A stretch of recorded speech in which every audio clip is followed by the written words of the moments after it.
সময়টা ৭০-এর দশকের মাঝামাঝি এক পড়ন্ত বিকেল। দুপাশের ঘন সবুজ জঙ্গল চিড়ে আঁকাবাঁকা রাস্তা দিয়ে বাসটি ঝনঝন আওয়াজ তুলে এগিয়ে চলেছে।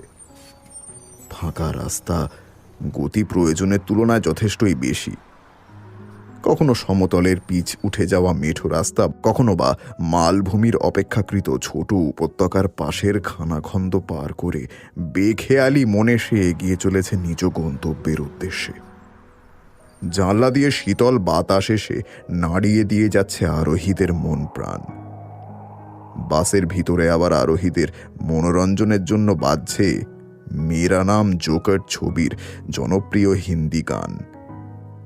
সব মিলিয়ে সৃষ্টি হয়েছে এক অদ্ভুত মায়াময় পরিবেশের সাথে তাল মিলিয়ে একাধারে বাইরের নৈসর্গিক দৃশ্য ও ভিতরে বাজতে থাকা গান গুনগুন করে উপভোগ করতে করতে এগিয়ে চলেছে বাসে বসে থাকা বছর ২২-২৩-এর এক যুবক শচীন। ওর মন খুব প্রসন্ন আজ। আগামী কয়েকদিনের কথা ভেবেই তার মন উৎফুল্ল হয়ে উঠেছে। কলকাতা শহরের পড়াশুনোর পাট চুকিয়ে বহু বছর বাদে সে ফিরছে নিজের শৈশবের স্মৃতি বিজড়িত গ্রাম বেলপাহাড়িতে। বাসে যেতে যেতে মনে পড়ছে তার ফেলে আসা দিনগুলোর কথা। বাবা গত হওয়ার পরে মা ও দাদার অমানসিক পরিশ্রমের ফসল হিসাবে তার কলকাতা শহরে পড়তে আসা। শচীনও ছাত্র হিসেবে বরাবরই খুব ভালো, আর তাই আজ পরিশ্রমের মাধ্যমে সাফল্যের সাথে বিএ পাশ করে নিজের মা ও দাদার স্বপ্ন সফল করে তুলতে পেরেছে। সে নিশ্চিত এরপরে সরকারি চাকরি তার পাকা। যে গ্রামের রাস্তায় একদিন ও নেংটি পরে ঘুরে বেড়াতো, সেই গ্রামের সাহেব হয়ে ফিরতে যার পর নাই উৎসুক হয়ে আছে ও।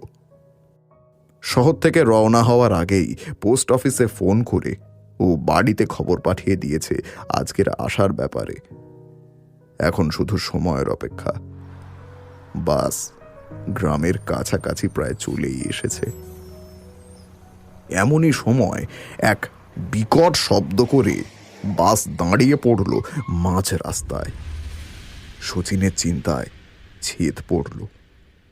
সকলেরই হতাশার নজর তখন চালকের দিকে।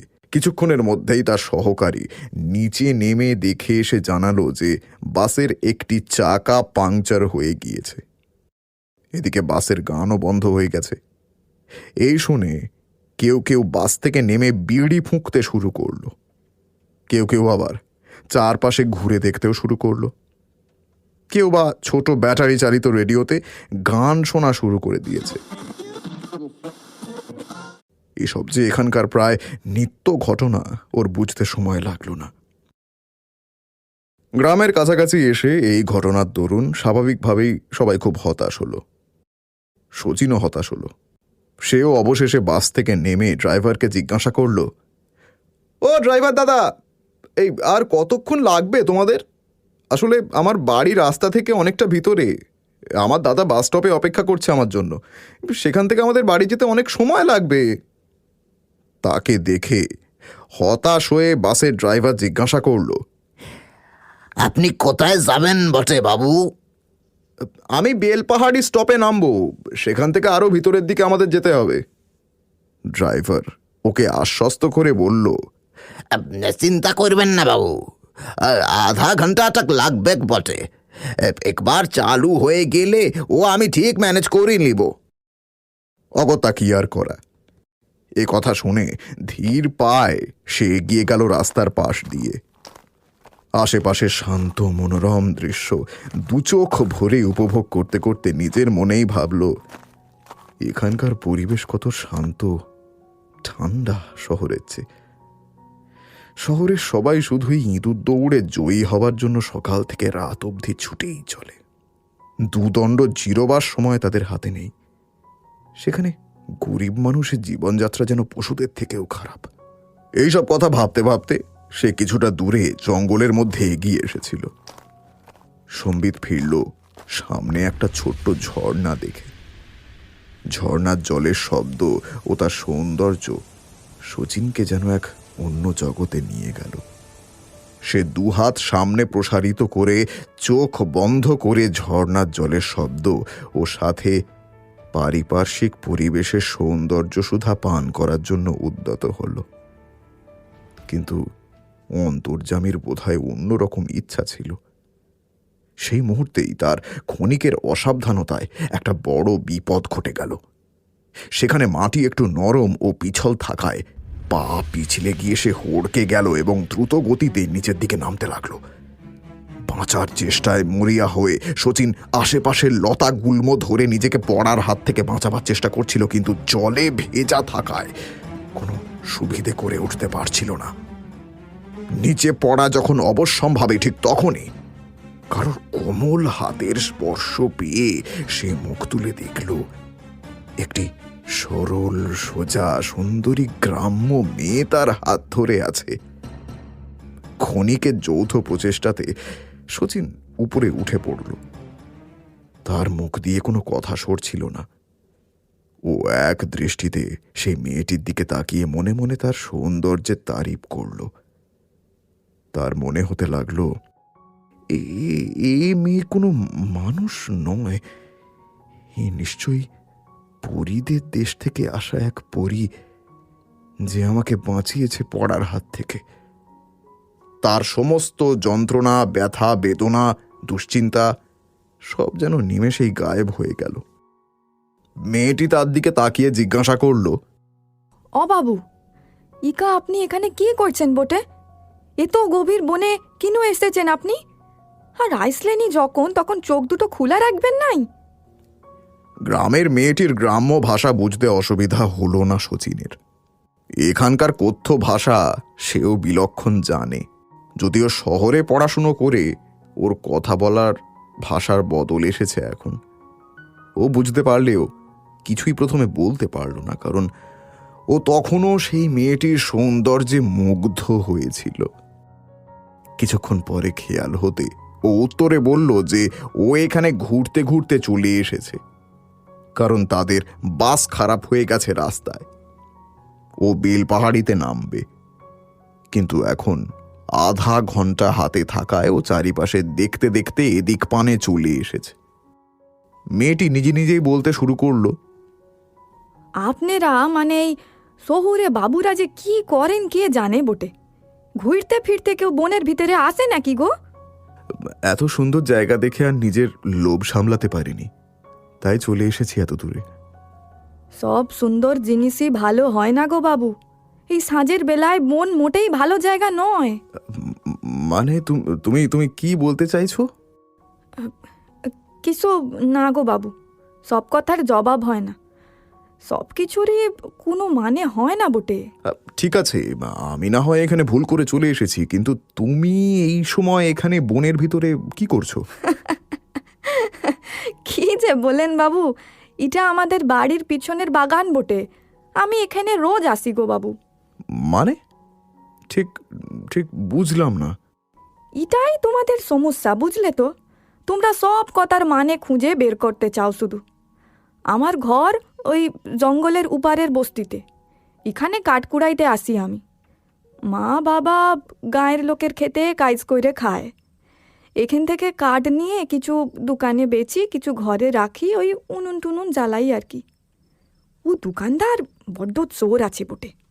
বলে কি না ভিজা কাঠ পয়সা দেয় না বাবু ঠিক করে। এই এই এই দেখো বাবু, কাঠগুলো দেখো, ভিজা আছে বটে। এই বলে মেয়েটি এক দৌড়ে গিয়ে কিছু জ্বালানি কাঠের একটা ঝাঁকা মাথায় করে নিয়ে আসলো ওর সামনে। শচীন দেখে বুঝল যে এই মেয়েটির কথাই সত্যি, এগুলো মোটেই ভিজে কাঠ নয়। তবেও তখনও এই অচেনা মেয়েটির সহজ সরল কথায় সম্মোহিত হয়েছিল।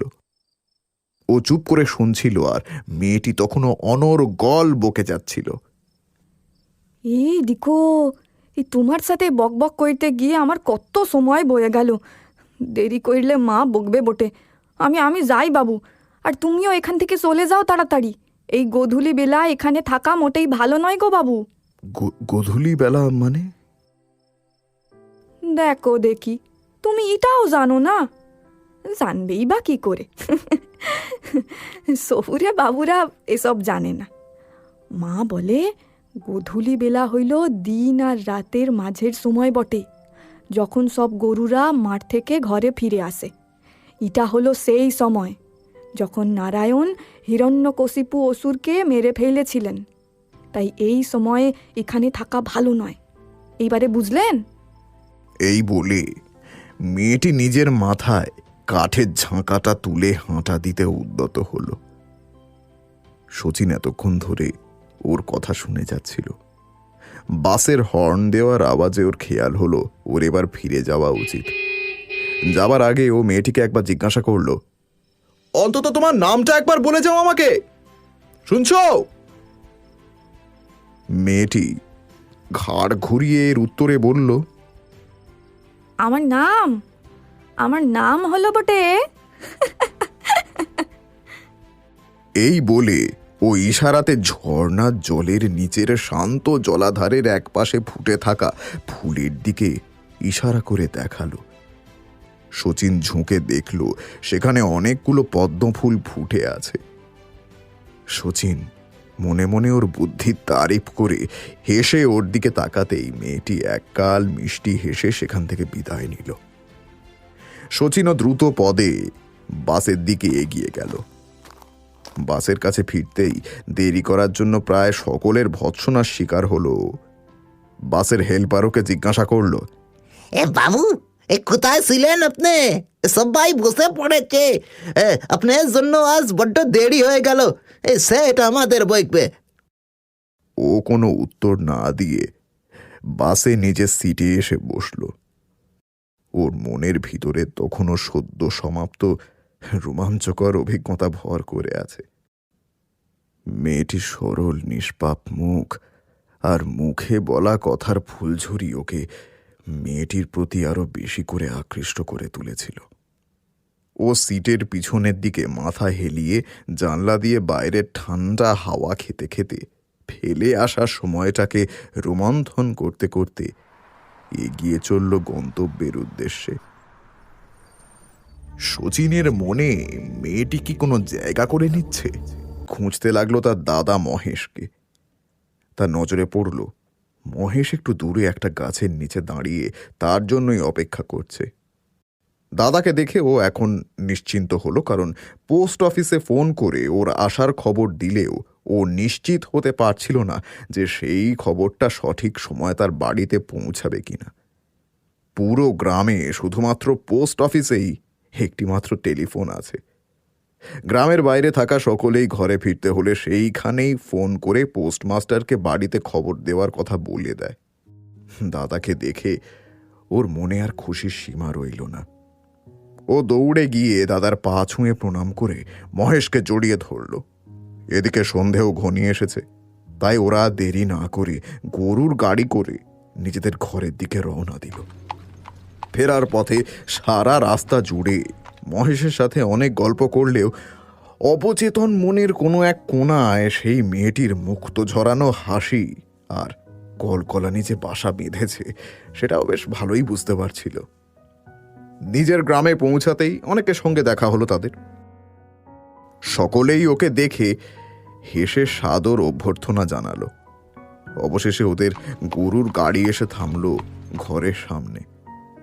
মহেশ গাড়ি থেকে নেমেই চিৎকার করে মাকে ডাকতে শুরু করে দিল, এই দেখো মা, মা, কে এসেছে দেখো, তোমার ছোট নবাব পুত্তুরকে নিয়ে এসেছি আমি।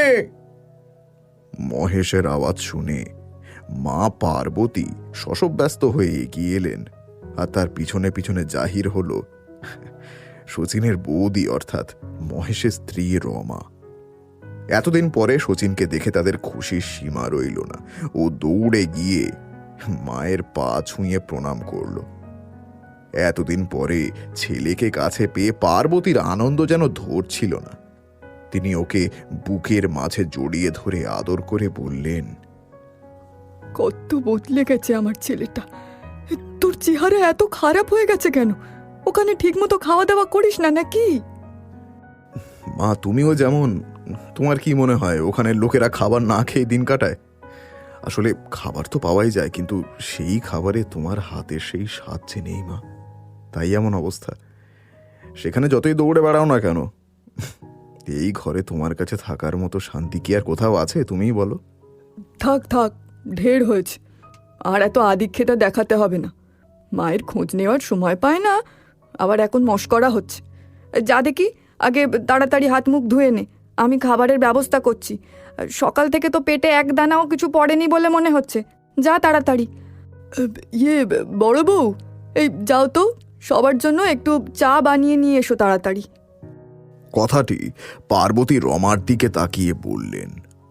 পার্বতীর নির্দেশ শুনে রমা ঘরের ভিতরে চলে যেতে দুটো ছোট্ট শিশু দৌড়ে এসে শচীনের পা জড়িয়ে বলল, যে কি মজা কি মজা, কাকাই এসে গেছে। হ্যাঁ, কাকা এসে গেছে।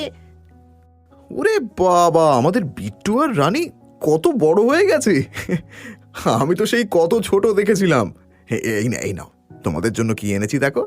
এই এত বড় চকলেট। এই বলে ও নিজের পকেট থেকে চকলেট বের করে ওদের হাতে দিল। চকলেট হাতে পেয়ে সে কি খুশি ওরা। রানী তো বলেই ফেললো, কাকা, এত বড় চকলেট, কি ভালো। আমরা তো সুন্দর কাকার দোকান থেকে শুধুই চটপটা, টফি, চূড়ন এইগুলোই পাই, আর ভালো লাগে না ওইগুলো খেতে। ওর কথা শুনে সবাই হো হো করে হেসে ফেলল। মহেশ এগিয়ে এসে ওদেরকে বলল, আচ্ছা অনেক হয়েছে, এবারে তোমরা কাকার কোল থেকে নামো, কাকাকে হাত মুখ ধুতে দাও। কাকা তো আর পালিয়ে যাচ্ছে না, আবার পরে এসে গপ্প করবে কাকার সঙ্গে। বাবার নির্দেশ পেয়ে দুই ভাই বোনে চকলেট হাতে নিয়ে নাচতে নাচতে ঘরের দিকে চলে গেল। রাতে খাবার সময় অনেক দিন পরে পরিবারের সকলেই এক জায়গায় জমায়েত হলো। পার্বতী দেবী শচীনের পাতে ঘি দিতে দিতে তার পর্যবেক্ষণ অনুসারে বললেন, কি রোগা হয়ে গিয়েছিস তুই, সে খেয়াল আছে? ভালো করে না খেলে কাজ করবি কি করে শুনি? ও বড় বউ, ওকে আর একটু ডাল দাও তো। শচীনের বেশ মালুম হচ্ছিল মায়ের ভালোবাসা কি বিষম বস্তু। খাওয়া শেষ করে উঠোনে বসে গল্প করতে লাগলো। আজ মনে হয় আর কারোর ঘুম হবে না। অনেক কথা জমে আছে সবার। শচীন নিজের ব্যাগ খুলে একটা কাশ্মীরি শাল বের করে মায়ের হাতে দিয়ে বলল, এ নাও মা, এটা তোমার জন্যে। শীতকাল পড়লে খুব গরম অনুভব করবে, এইখানে যা ঠান্ডা পড়ে বাবা। এরপর বৌদি রমাকে উদ্দেশ্য করে বলল, বৌদি এদিকে এসো দেখি, এই দেখো তোমার জন্য কি এনেছি।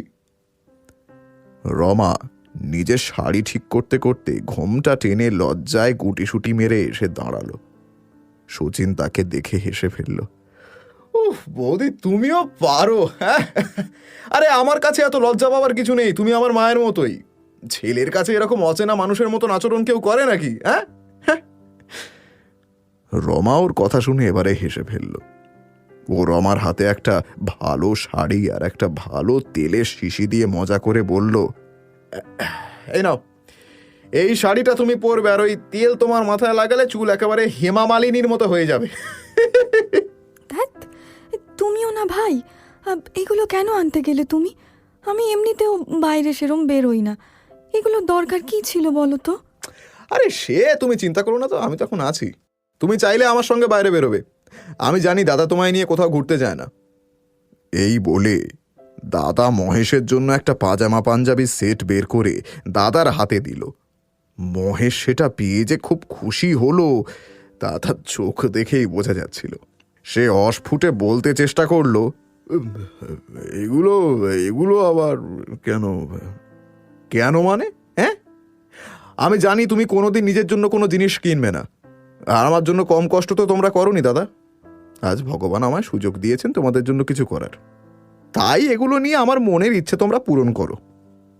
কাকা, তুমি খালি আমাদের জন্য চকলেটই এনেছো, আর কিছু আনোনি? সবার জামা কাপড় দেখে কথাটা রানী বলে উঠল। শচীন যেন এই জন্যই অপেক্ষা করছিল। ও রানীকে কোলে তুলে নিয়ে বলল, আমার ঘাড়ে কটা মাথা আছে যে আমি আমার সোনা রানী আর বিট্টু সোনার জন্য কিছু না নিয়ে চলে আসবো? হ্যাঁ, এই দেখো, তোমাদের জন্য কি এনেছি। এই বলে ও ব্যাগ থেকে ওদের জন্য নতুন জামা বের করে ওদের হাতে দিল।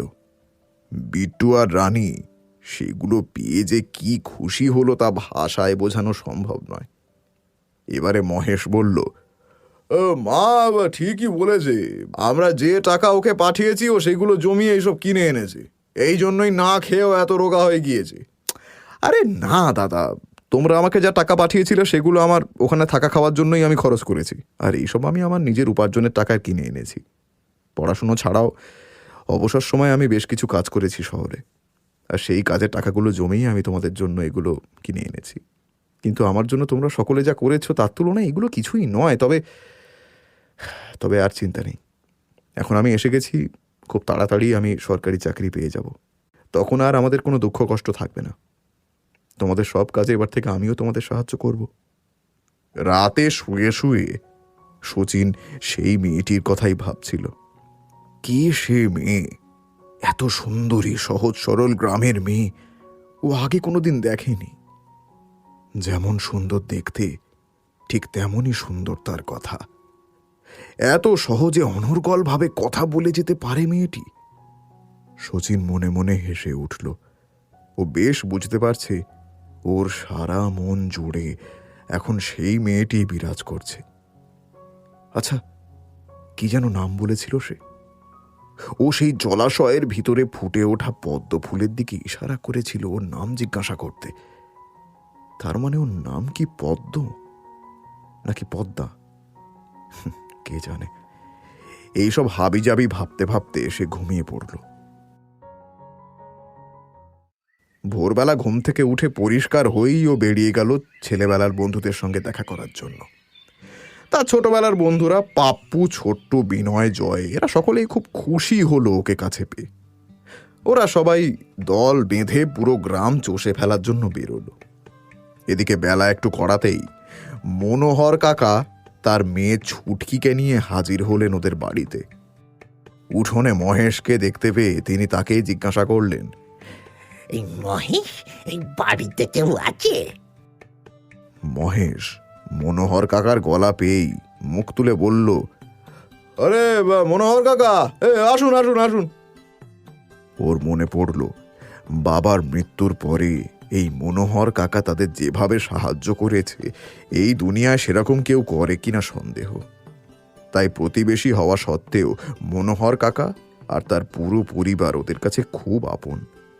ছুটকিকে ও নিজের বোনের মতোই মনে করে, আর মেয়ে হিসেবে ছুটকিও খুব ভালো। পার্বতীও ছুটকিকে নিজের মেয়ের মতোই স্নেহ করেন। রমার সাথেও বেশ সখ্যতা আছে ওর, তাই এই বাড়িতে ওর অবাধ যাতায়াত। মহেশ ছুটে এসে উঠোনে একটা মাদুর বিছিয়ে ওদেরকে বসার জন্য অনুরোধ করলো। এখানে বসুন কাকা, আসুন আসুন আসুন, আমি মাকে ডেকে দিচ্ছি, আপনি বসুন। হ্যাঁ। মনোহর কাকা সেখানে বসে পড়ে মহেশকে জিজ্ঞাসা করলো, কিন্তু শচীন কোথায়? ওকে তো দেখতে পাচ্ছি না। এই শহর থেকে নাকি কি সব এবিসিডি পাশ করে এসেছে? হ্যাঁ, এই গতকাল শুনলাম ও এসেছে। এই কতদিন ওকে দেখিনি। এই সেই কত ছোট্টবেলায় দেখেছিলাম। আমাদের পুরো গ্রামের মুখ উজ্জ্বল করে ছেলেটা। ওকে একটু আদর করে যেতে মন চাইছে। উফ বাবা, কতবার বলেছি তোমায়, এবিসিডি নয়, শচীন বিএ পাশ করেছে। আমার কথা শুনলে তো তুমি? ওই একই হলো, যা এবিসিডি তাই বিয়ে, আমাদের কাছে সবই সমান। মহেশও হেসে উত্তর দিল, দাঁড়ান কাকা, এতদিন পরে বাড়ি এসেছেন বাবু? বাড়িতে আর থাকেন? সকালবেলাতেই বন্ধুদের সঙ্গে দেখা করতে বেরিয়ে গিয়েছে শচীন, সেই দুপুরবেলা ফিরবে বলেছে। এ কথা শুনে মনোহর কাকা কি ভাবলেন বোঝা গেল না, কিন্তু ছুটকির মন যে খারাপ হয়ে গেল তা ওর চোখের দিকে তাকিয়েই ও বেশ বুঝতে পারল। মনে মনে ভাবল, আহা বেচারি, শচীন আসার খবর শুনে কি আনন্দটাই না পেয়েছিল, অথচ এখন ওর মুখটা শুকিয়ে পানসে হয়ে গেছে। এর মধ্যে পার্বতীও বাইরে এসে দাঁড়িয়েছিলেন। পার্বতী ছুটকিকে বললেন ঘরের ভিতরে গিয়ে রমাকে চা তৈরি করতে একটু সাহায্য করার জন্য। ছুটকি ভেতরে চলে যেতেই মনোহর কাকা মহেশকে সেই মাদুরেই বসতে বলে বললেন, বসো দেখো বাবা মহেশ, আজ তোমাদের বাবা রাম গোপাল দাদা বেঁচে থাকলে কথাটা আমি তার কাছেই পাঠতাম, কিন্তু তার অবর্তমানে আমি তোমাদের কিছু কথা বলতে চাই। পার্বতী আর মহেশ দুজনেই উৎসুক হয়ে তার দিকে তাকালো। তিনি বলতে শুরু করলেন, পার্বতী বোন, এই দেখো, এই শচীনের পড়াশোনা শেষ হয়ে গিয়েছে।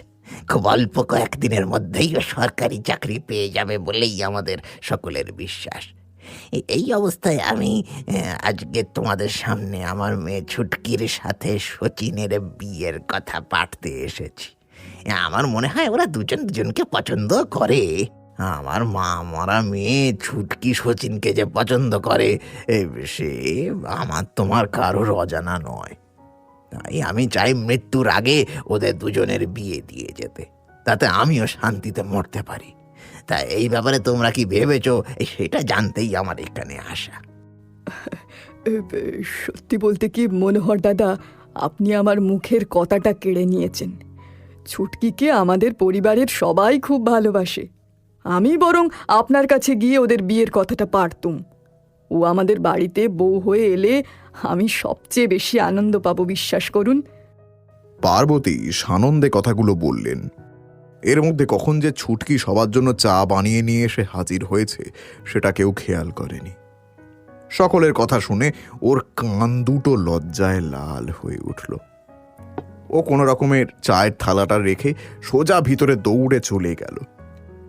ওর এই লজ্জা পেয়ে যাওয়া দেখে সেখানে উপস্থিত সকলেই হো হো করে হেসে উঠল। এদিকে সারাদিন ধরে শচীন ও বন্ধুরা গ্রামের পোড়ো মন্দিরের পাশের পুকুরে বসে আড্ডা দিচ্ছিল। সেখানে সকলেই শচীনের কাছ থেকে শহরের ব্যাপারে জানতে খুব উৎসুক ছিল। সবশেষে সেই মেয়েটির প্রসঙ্গ উঠতেই সকলে মিলে শচীনের সাথে মশকরাতে মেতে উঠল। অবশেষে বেলা গড়িয়ে দুপুর হতে সকলেই যে যার বাড়ি চলে গেল। ঘরে ফিরতেই পার্বতী চিৎকার করে উঠল ওকে দেখে। বললেন, কি শুরু করেছিস বল দেখি তুই? সেই কোন সকালে বেরিয়েছিস, এখন ফেরার সময় হলো? মহেশও কখন সেই ক্ষেতের কাজে চলে গিয়েছে, এখনো তোর নাওয়া খাওয়া হলো না। যা তাড়াতাড়ি গিয়ে চান করে নে, আমি খেতে দেবো এক্ষুনি, যা। শচীন বিট্টু আর রানীর কথা জিজ্ঞাসা করতে পার্বতী জানালেন, ওরা ওই স্কুলের সামনের মাঠে খেলছে, ওরা খেয়েই গিয়েছে, আবার খিদে পেলে কিছুক্ষণের মধ্যেই চলে আসবে। তুই এখন শান্তি করে খেয়ে নে দেখি, তোর সাথে আমার কিছু জরুরি কথাও আছে। শচীন খেতে খেতেই মাকে জিজ্ঞাসা করল, কি কথা মা? তুমি আমাকে এখনই বলতে পারো, আমি খেতে খেতেই শুনতে পারবো। ছেলের কাছ থেকে এই কথা শোনার পরে মায়ের মন একটু নরম হলো।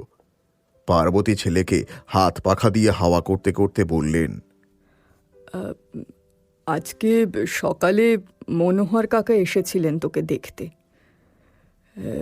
ছুটকিও এসেছিল, সবাই তোর খোঁজ করছিল। শচীনের মনে পড়ে গেল ছুটকি আর মনোহর কাকার কথা। শহরে যাবার আগে সে তাদের শেষবার দেখেছে। ও মাকে জিজ্ঞাসা করল, মনোহর কাকা কেমন আছে? মনোহর কাকা আর ছুটকি নামের ওই ইঁদুরটা এখন অনেক বড় হয়ে গিয়েছে না? তুই কি আর ছোট আছিস যে ও ছোট থাকবে? ও এখন অনেক বড় হয়ে গিয়েছে, কত শান্ত হয়ে গিয়েছে জানিস? বাবা, কি শয়তানি না করতিস তোরা দুজনে মিলে। তুই ওকে কিছু বলতিস আর ও আমার আঁচল ধরে তোর নামে নালিশ করতে আসতো। দুজনেই এখন কত বড় হয়ে গিয়েছিস। ঠিকই বলেছ মা, কি তাড়াতাড়ি আমরা সকলেই বড় হয়ে গেলাম। আগে বন্ধুদের সঙ্গে কত দুষ্টুমি না করেছি, কিন্তু আজ দেখো সবাই কেমন চুপ হয়ে গিয়েছে। শচীন খেতে খেতেই উত্তর দিল। এর উত্তরে পার্বতীর মনটা উদাসীন হয়ে গেল। মন চলে গেল তার অতীতের কথায়। চোখের কোণায় তখন চিকচিক করছে মুক্তোর মতো জলবিন্দু। তিনি শাড়ির আঁচল দিয়ে চোখের কোণা মুছে আনমনে বললেন, এটাই হয় রে বাবা, ছোট্ট ছেলেমেয়েরা কখন যে বড় হয়ে যায় বোঝাই যায় না। তোর বাবা যখন মারা যান, মহেশও তখন কত ছোট ছিল, কিন্তু একটা ঘটনাই ওকে কত বড় করে দিল। পুরো পরিবারের সমস্ত দায়িত্ব একা নিজের কাঁধে নিয়ে নিল। আমি সত্যিই ভাগ্যবান যে এমন ছেলে আমার পেটে জন্মেছে। তোকে পড়ালেখা পাঠ করাবে বলে নিজের পড়াশোনা ছেড়ে দিল ছেলেটা। আর শুধু কি ছেলে, ভাগ্য করে আমি রমার মতো বউও পেয়েছি বটে। এত ভালো মেয়ে আর হয় না। মুখ বুজে সংসারের সব দায়িত্ব নিজের কাঁধে নিয়ে চলেছে সেই প্রথম দিন থেকে। মহেশ তো সারাদিন ওই ক্ষেতের কাজ নিয়েই থাকে। বেচারি একটু হাঁপ ছেড়ে যে কোথাও দুদণ্ড ঘুরে আসবে তারও জো নেই। মায়ের কথায় আবেগপ্রবণ হয়ে পড়ল শচীনও। খাওয়া ছেড়েও বলল, সত্যি মা, বৌদির এই আত্মত্যাগের কথা আমি জীবনেও ভুলতে পারবো না। আমি যখন এখানে ছিলাম আমাকে সারাদিন মায়ের মতোই আগলে রাখত। রমা সব শুনছিল কাছে দাঁড়িয়েই। খাওয়া শেষ হলে উঠে হাত মুখ ধুতে ধুতে ও বলল, তোমরা দেখো, এখন আমি এসে গিয়েছি, আর তোমাদের কোনো কষ্ট থাকবে না। রমা মহেশের জন্য খাবার টিফিন ক্যারিয়ারে নিয়ে বেরোচ্ছিল এই সময়। তাকে দেখে শচীন তার হাত থেকে সেটা কেড়ে নিয়ে বলল, বৌদি বৌদি বৌদি বৌদি, এটা এখন আমাকে দাও। এখন থেকে যতদিন আমি এখানে আছি আমি দাদার জন্য খাবার নিয়ে যাব। তুমি আর মা ভাত খেয়ে নাও, যাও। তার এই আচরণে সবাই খুব খুশি হলো। এদিকে খাবার নিয়ে ভাইকে আসতে দেখে মহেশও খুব খুশি হলো। ও বলদগুলোকে একপাশে বেঁধে তাদের কিছু বিচালি খেতে দিল। এরপরে ভাইকে পাশে ডেকে নিজেদের ক্ষেত দেখিয়ে বলল, দেখ শচীন, এটা আমাদের ক্ষেত, এটাই আমাদের সব, আমাদের সবার অন্নদাতা। ও টিফিন ক্যারিয়ার মাঠের একপাশে ঘাসের উপরে রাখতে মহেশ জিজ্ঞাসা করল যে শচীন খেয়ে এসেছে কিনা। জবাবে শচীন জানালো ও বাড়ি থেকে খেয়েই এসেছে। নিজেদের ক্ষেত জমি দেখে শচীন বুঝতে পারল ও দাদা কি অমানসিক পরিশ্রমটাই না করে সারাদিন।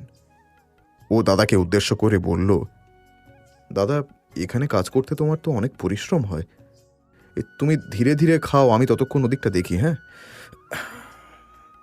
এই বলে ও উঠে পড়ে লাঙল হাতে। ভাইয়ের এই চিন্তা দেখে মহেশ মনে মনে খুব খুশি হলো। ও বলল, শুধু আমি কেন, সব চাষিরাই মাঠে সমান পরিশ্রম করে, সব কাজেই পরিশ্রম লাগে। এই যে তুই এত কষ্ট করে পড়াশুনো করেছিস, এর পিছনে কি পরিশ্রম নেই? আছে। সকলের কাজ আলাদা, বুঝলি, তার পরিশ্রমও আলাদা। তবে এখন তুই পাশ করে চলে এসেছিস, এরপরে আরো বড় হবি, বড় চাকরি করবি, কিন্তু এই দাদার কথাটা মনে রাখিস। হ্যাঁ, জীবনে কখনো আমাদের জমি মায়ের ঋণের কথা ভুলবি না, কারণ এই জমি তোকে এত বড় করতে সাহায্য করেছে। এরপরে শুধু তোর বিয়ে দেওয়াটাই বাকি আছে, সেটা হলেই আমাদের কর্তব্য শেষ। আরে কি যে বলো না দাদা, আমি চাকরি না পেলে বিয়ে করব না, আগে চাকরি তারপর বিয়ে। ও উত্তর দিল দাদার কথার। মহেশ খেতে খেতেই বলল, চাকরি তো তুই আজ নয়তো কাল পেয়ে যাবি, সে ভরসা আছে আমাদের তোর ওপর। আর তোর এই সব ব্যাপার নিয়ে চিন্তা না করলেও চলবে। যতদিন না চাকরি পাচ্ছিস আমি তো আছি, কিন্তু বিয়ে তোকে করতেই হবে। এ কথায় শচীন লজ্জা পাওয়াতে ও হেসে কাঁধে লাঙল নিয়ে মাঠের মধ্যে চালাবার চেষ্টা করতে লাগলো। ভাইকে আনাড়ির মতন লাঙল চালাতে দেখে খাওয়া শেষ করে মহেশ ওর হাত থেকে সেটা কেড়ে নিয়ে বলল, আরে দে আমাদের, এই জন্য তোকে আমি পড়াশুনো শিখিয়েছি, এটা আমার কাজ, তোর নয়। যা বাড়ি যা, যা, তুই তোর নিজের কাজ কর গিয়ে, বন্ধুদের সঙ্গে ঘুরে বেড়া, রাতে ফিরে আমি তোর সঙ্গে কথা বলবো এই ব্যাপারে। যা বাড়ি যা, আমাদের দে দে দে। রাত্রে পার্বতী আর মহেশ শচীনের সাথে ছুটকির ব্যাপারে কথা বলতে এসে দেখে ও ততক্ষণে ঘুমিয়ে কাদা। পার্বতী চাদরটা ওর গায়ে ভালো করে দিয়ে ঘর থেকে বেরিয়ে গেল। মনে মনে ভাবলো এ ব্যাপারে আগামীকাল সকালেও কথা বলা যায়। পরের দিন বিকেলে ঘুম থেকে উঠে শচীন নিজেই বিছানাতে আধশোয়া হয়ে পা দোলাচ্ছিলেন। এমন সময় বিট্টু আর রানী দৌড়ে এসে ওর গায়ে ঝাঁপিয়ে পড়ল। ও হতচকিত হয়ে উঠে বসে পড়ে। ওরা ততক্ষণে বায়না শুরু করে দিয়েছে, পাশের গ্রামে চড়ক মেলায় নিয়ে যেতে হবে। রানী বলল, কাকা তুমি আমাদের নিয়ে চলো না মেলায়, আমাদের সব বন্ধুরা গিয়েছে, আমাদেরকেই কেউ নিয়ে যায় না। আমি তোমাদেরকে নিয়ে যাব আজ মেলায়, যাও জামা কাপড় পরে নাও, যাও যাও যাও। রমাও ঠিক সেই সময় সেখানে ওদেরকে খুঁজতে খুঁজতে এসে উপস্থিত হলো। ওদেরকে দেখে বলল, আবার তোরা কাকাকে বিরক্ত করছিস, যা এখান থেকে। এই তোমাদের আশকারা পেই না ওরা এত বিচ্ছু হয়ে উঠছে দিন দিন। কি যে বলো না বৌদি তুমি, তো ওরা এখন দুষ্টুমি করবে না তো কখন করবে? এটাই তো দুষ্টুমি করার বয়স। এক কাজ করো, চলো আজ আমাদের সাথে তুমিও মেলায় যাবে, চলো। না না, আবার আমার যাবার দরকার কি? আমি সেখানে গিয়ে কি করব বলো তো? ঘরে অনেক কাজ পড়ে আছে। কাজ তো সারা জীবনই থাকবে বড় বউ, সে আমি সামলে নেবক্ষণ। আমি এখনো এত বুড়ি হয়ে যাইনি, বুঝেছ? তুমি যাও দেখি, ওদের সাথে মেলা থেকে ঘুরে আসো। এমনিতেই তোমার কোথাও যাওয়া হয় না এই ঘরের কাজ করতে করতে। পার্বতী ভিতর থেকে কাজ করতে করতে নির্দেশ দিল রমাকে। রমার আর কিছু করার ছিল না, সে রাজি হয়ে বলল, ইয়ে ঠিক আছে, তাহলে বলছিলাম কি ছুটকি কেউ নিয়ে যাই, ও আমাদের সাথে ঘুরে আসবে খন, আর ও থাকলে আমারও কথা বলার লোকের অভাবটা হবে না। রমার কথায় পার্বতীও খুশি হলো। সে শচীনকে নির্দেশ দিল, তুই তৈরি হয়ে ওই মনোহর দাদার ঘরে গিয়ে ছুটকিকে তৈরি হতে বল, বুঝেছিস? আর রমাও তৈরি হয়ে নিয়ে বাচ্চাদের নিয়ে সেখানে যাবে, দেখবি ছুটকিরও ভালো লাগবে। শচীন মাকেও নিয়ে যেতে চাইল। পার্বতী একা হয়ে যাবে বলে এই চিন্তায়ও পার্বতীকেও বলল যেতে, কিন্তু পার্বতী যেতে রাজি হলো না। উত্তরে সে মুখে জানালো, আরে বাবা, আমাকে নিয়ে চিন্তা করার অত দরকার নেই, আমাকে কেউ গিলে খেয়ে নেবে না। আমি ওই গ্রামের মন্দিরে গিয়ে কীর্তন শুনে আসবো, তোরা সবাই মিলে ঘুরে আয় দেখি। তিনি মনে মনে ভাবলেন, এতে করে যদি ছুটকির প্রতি ছেলের মন একটু নরম হয়। কিছুক্ষণের মধ্যেই শচীন মনোহর কাকার বাড়িতে এসে উপস্থিত হলো। শচীনকে দেখে ছুটকি একদিকে যেমন খুশি হলো, আবার একই সাথে আসন্ন ভবিষ্যতের কথা ভেবে লজ্জায় লাল হয়ে উঠল ওর চোখ মুখ। ও ঘরের ভিতরে চলে গেল। মনোহর কাকার সাথে পারস্পরিক কুশল বিনিময়ের পরে শচীন ছুটকিকে নিয়ে মেলায় যাবার কথা পারল। মনোহরবাবু খুশি হলেন ওর কথা শুনে। এদিকে ছুটকিও আনন্দে টকবক করে ফুটতে লাগলো এ কথা শুনে। কিছুক্ষণের মধ্যেই সে তৈরি হয়ে বেরিয়ে পড়ল শচীনের সাথে। পথে যেতে যেতে ফের একবার শচীন খুনসুটি শুরু করলো, কিন্তু এখনকার ছুটকিকে দেখে যেন আগের সাথে ঠিক মেলাতে পারছিল না শচীন। ও বলল, কিরে ছুঁচো, তুই এখন দেখি খুব লজ্জা পাচ্ছিস আমাকে দেখে? হ্যাঁ, আগে তো তোকে ইঁদুর ছুঁচো বললে তেড়ে মারতে আসতিস। ছুটকি এখন পরিণত হয়ে উঠেছে। ও মুখেই উত্তর দিল, আমরা গ্রামের মেয়েরা অচেনা লোকেদের সাথে বেশি কথা বলি না, বিশেষ করে ওই আজে বাজে লোকেদের সাথে তো নয়। আচ্ছা, আমি আজেবাজে লোক, অচেনা লোক? ঠিক আছে, অচেনা লোকের সাথে তাহলে আর মেলায় গিয়ে কাজ নেই, আমি তোকে মেলায় নিয়ে যাব না। ছুটকি এই কথার কোনো উত্তর দিল না, শুধু মুখ চেপে হাসল। এর মধ্যে ওরা ফের শচীনের ঘরের কাছাকাছি চলে এলো। রমা, বিট্টু আর রানীকে নিয়ে বাইরেই অপেক্ষা করছিল ওদের জন্য। মেলায় যাবার জন্য বিহারী কাকা গরুর গাড়ি নিয়ে তৈরি ছিল।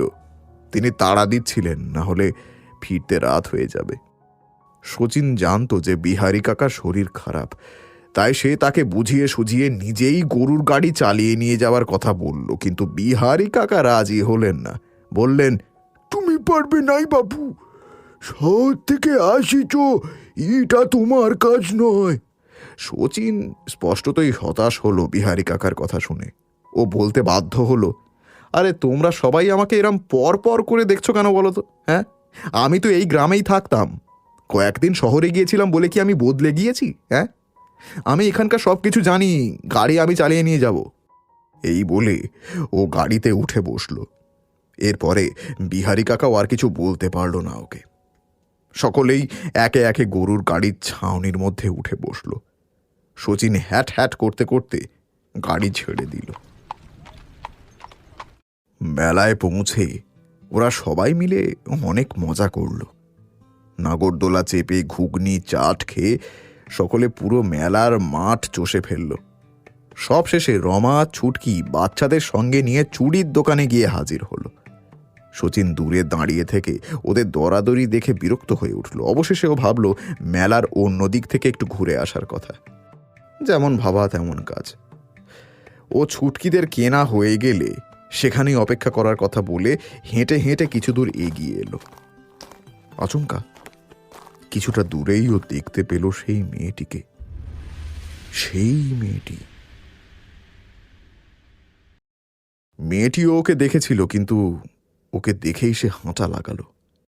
ও তাকে বার কয়েক পদ্ম আবার পদ্মা বলেও ডেকে দেখল, কিন্তু সে শুনেও না শোনার ভান করে এগিয়ে চলল। শচীন এরপরে প্রায় দৌড়ে গিয়ে ওর কাছাকাছি এসে দাঁড়িয়ে হাঁপাতে হাঁপাতে জিজ্ঞাসা করল, কি ব্যাপার, তুমি আমাকে দেখে চলে যাচ্ছ কেন?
মানে অনেক টাকা পাবে গো বাবু।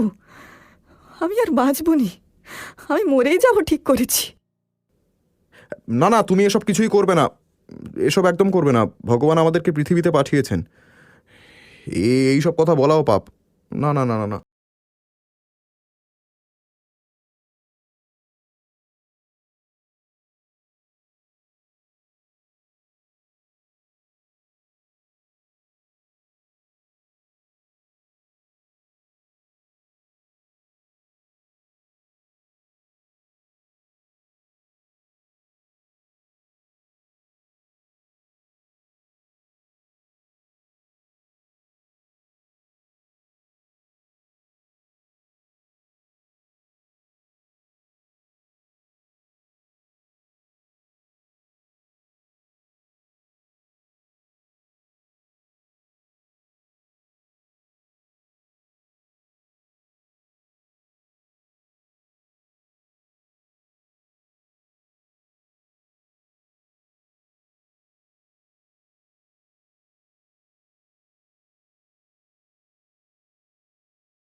ছুটতে এগিয়ে এসেছে। দূর থেকেই ওকে দেখতে পেয়ে রমা জিজ্ঞাসা করলো, ভাই, এই এত দূরে এই অন্ধকার জায়গায় কি করছো তুমি? আর ওদিকে আমরা কতক্ষণ থেকে তোমাকে খুঁজছি। আমাদের সব কাজ হয়ে গেছে, রাত হয়ে যাচ্ছে তো। চলো চলো, বাড়ি যাবে, চলো। শচীন চকিতে পিছনে ফিরে পদ্মকে ইশারা করে বলল এখন চলে যেতে এবং পরে ফের এখানে দেখা করতে ওর সঙ্গে। পদ্ম হেসে ফিসফিস করে ওকে বলল, ফিরে এসো কিন্তু বাবু, বেশি দেরি করো না যেন। ফের কাল দেখা করব এখানে। এখন অনেক রাত হয়ে গেছে, তুমি বাড়ি যাও। এই মেলা আরও 2-3 দিন আছে এখানে। এলাম। এই বলে ও পিছন ফিরতে শুরু করলো। ওদিকে পদ্ম হেসে পিছনে অন্ধকারের দিকে এগিয়ে গেল। রমা ছুটকি দূরে দাঁড়িয়ে ওকে ঠিক খেয়াল করছিল। ও মেলার ভিতরের দিকে আসার পরে রমা ছুটকি দুজনেই জানতে চাইল যে ও কার সাথে এই অন্ধকার জায়গায় কথা বলছিল। ও তাদেরকে পাশ কাটাবার জন্য বলল এক পুরনো বন্ধুর সঙ্গে দেখা হয়ে গিয়েছিল, তাই কথা বলছিল। ফেরার সময় আবার এক ঘটনা ঘটল। কিছু দূর যাবার পরে গরুগুলো আর যেতে চাইল না সেই রাস্তা ধরে। শচীনের অনেক চেষ্টা সত্ত্বেও গরু দুটোকে আর কিছুতেই এগিয়ে নিয়ে যাওয়া গেল না। পথের পাশ দিয়ে এক বুড়ো সাধু বাবা ও তার সাথীরা মেলা থেকে ফিরছিল। শচীন তাঁদেরকেই জিজ্ঞাসা করল যে এর কারণ কি। বুড়ো সাধু বাবা চারদিক তাকিয়ে মন্ত্র জপ করে বলল, বেটা, মনে হচ্ছে এখানে কোনো অশুভ শক্তি আছে সামনে, তাই বেচারা গরুগুলো আর এগোচ্ছে না। আমাদের আগেই পশুরা অশুভ কোনো কিছুর আন্দাজ করতে পারে, তাই ওরা সেদিক দিয়ে যেতে চাইছে না। তুমি এক কাজ করো বাবা, তোমরা অন্য পথ দিয়ে যাও। এখানে হামেশাই এরকম ঘটনা ঘটে, সাথে ঘরের লোক আছে, অন্য পথ দিয়ে যাওয়াই এখন ভালো। শচীনের ইচ্ছে ছিল না, কারণ শহরে পড়ার জন্য এইসব এখন আরো মানে না। কিন্তু বাকিদের কথা শুনে ও তাদের জোড়াজুড়িতে শেষ পর্যন্ত বাধ্য হয়েই ওকে অন্য পথ দিয়ে গরুর গাড়ি ঘুরিয়ে বাড়ি ফিরে আসতে হলো। রাতে খাওয়ার পরে পার্বতী যখন দুধের গ্লাস নিয়ে শচীনের ঘরে এলেন, তখন সে নিজের খাটে শুয়ে শুয়ে সন্ধ্যের ঘটনা মনে মনে ভাবছিল। মাকে দেখে সে উঠে বসল। এই নে, এই গরম গরম দুধটা খেয়ে নে দেখি। দুধ না খেলে শরীর স্বাস্থ্য ভালো হবে কি করে? এই বলে পার্বতী তার দিকে দুধের গ্লাস এগিয়ে দিয়ে ফের বললেন, শোন না, বলছি কাল থেকেই ভাবছি তোকে একটা কথা বলবো, কিন্তু কাল রাতে তুই ঘুমিয়ে পড়েছিলি, আজকে সারা দিনেও হলো না। এখন তাই কথাটা বলতে এলাম। ওমা, আমি কি কুম্ভকর্ণ নাকি যে ঘুমালে আর উঠবো না? দাও, আমাকে ডেকে দিলেই তো পারতে। সব কথা সব সময় বলা যায় না তাড়াহুড়ো করে, বুঝেছিস? কিছু কথা সময় নিয়ে বলতে হয়। এই তো মহেশও এসে গেছে, এখন তাহলে বলাই যায় নাকি? এই বলে পার্বতী মহেশকে ঘরের ভিতরে বসতে বলল। মহেশ দরজার কাছেই দাঁড়িয়েছিল। মায়ের কথায় সে ভিতরে এসে ভাইয়ের পাশেই বসল। মহেশ এসে বসার পর পার্বতী ফের বলতে শুরু করলো, বাবা, তুই তো তোদের মনোহর কাকার ব্যাপারে সব কিছুই জানিস।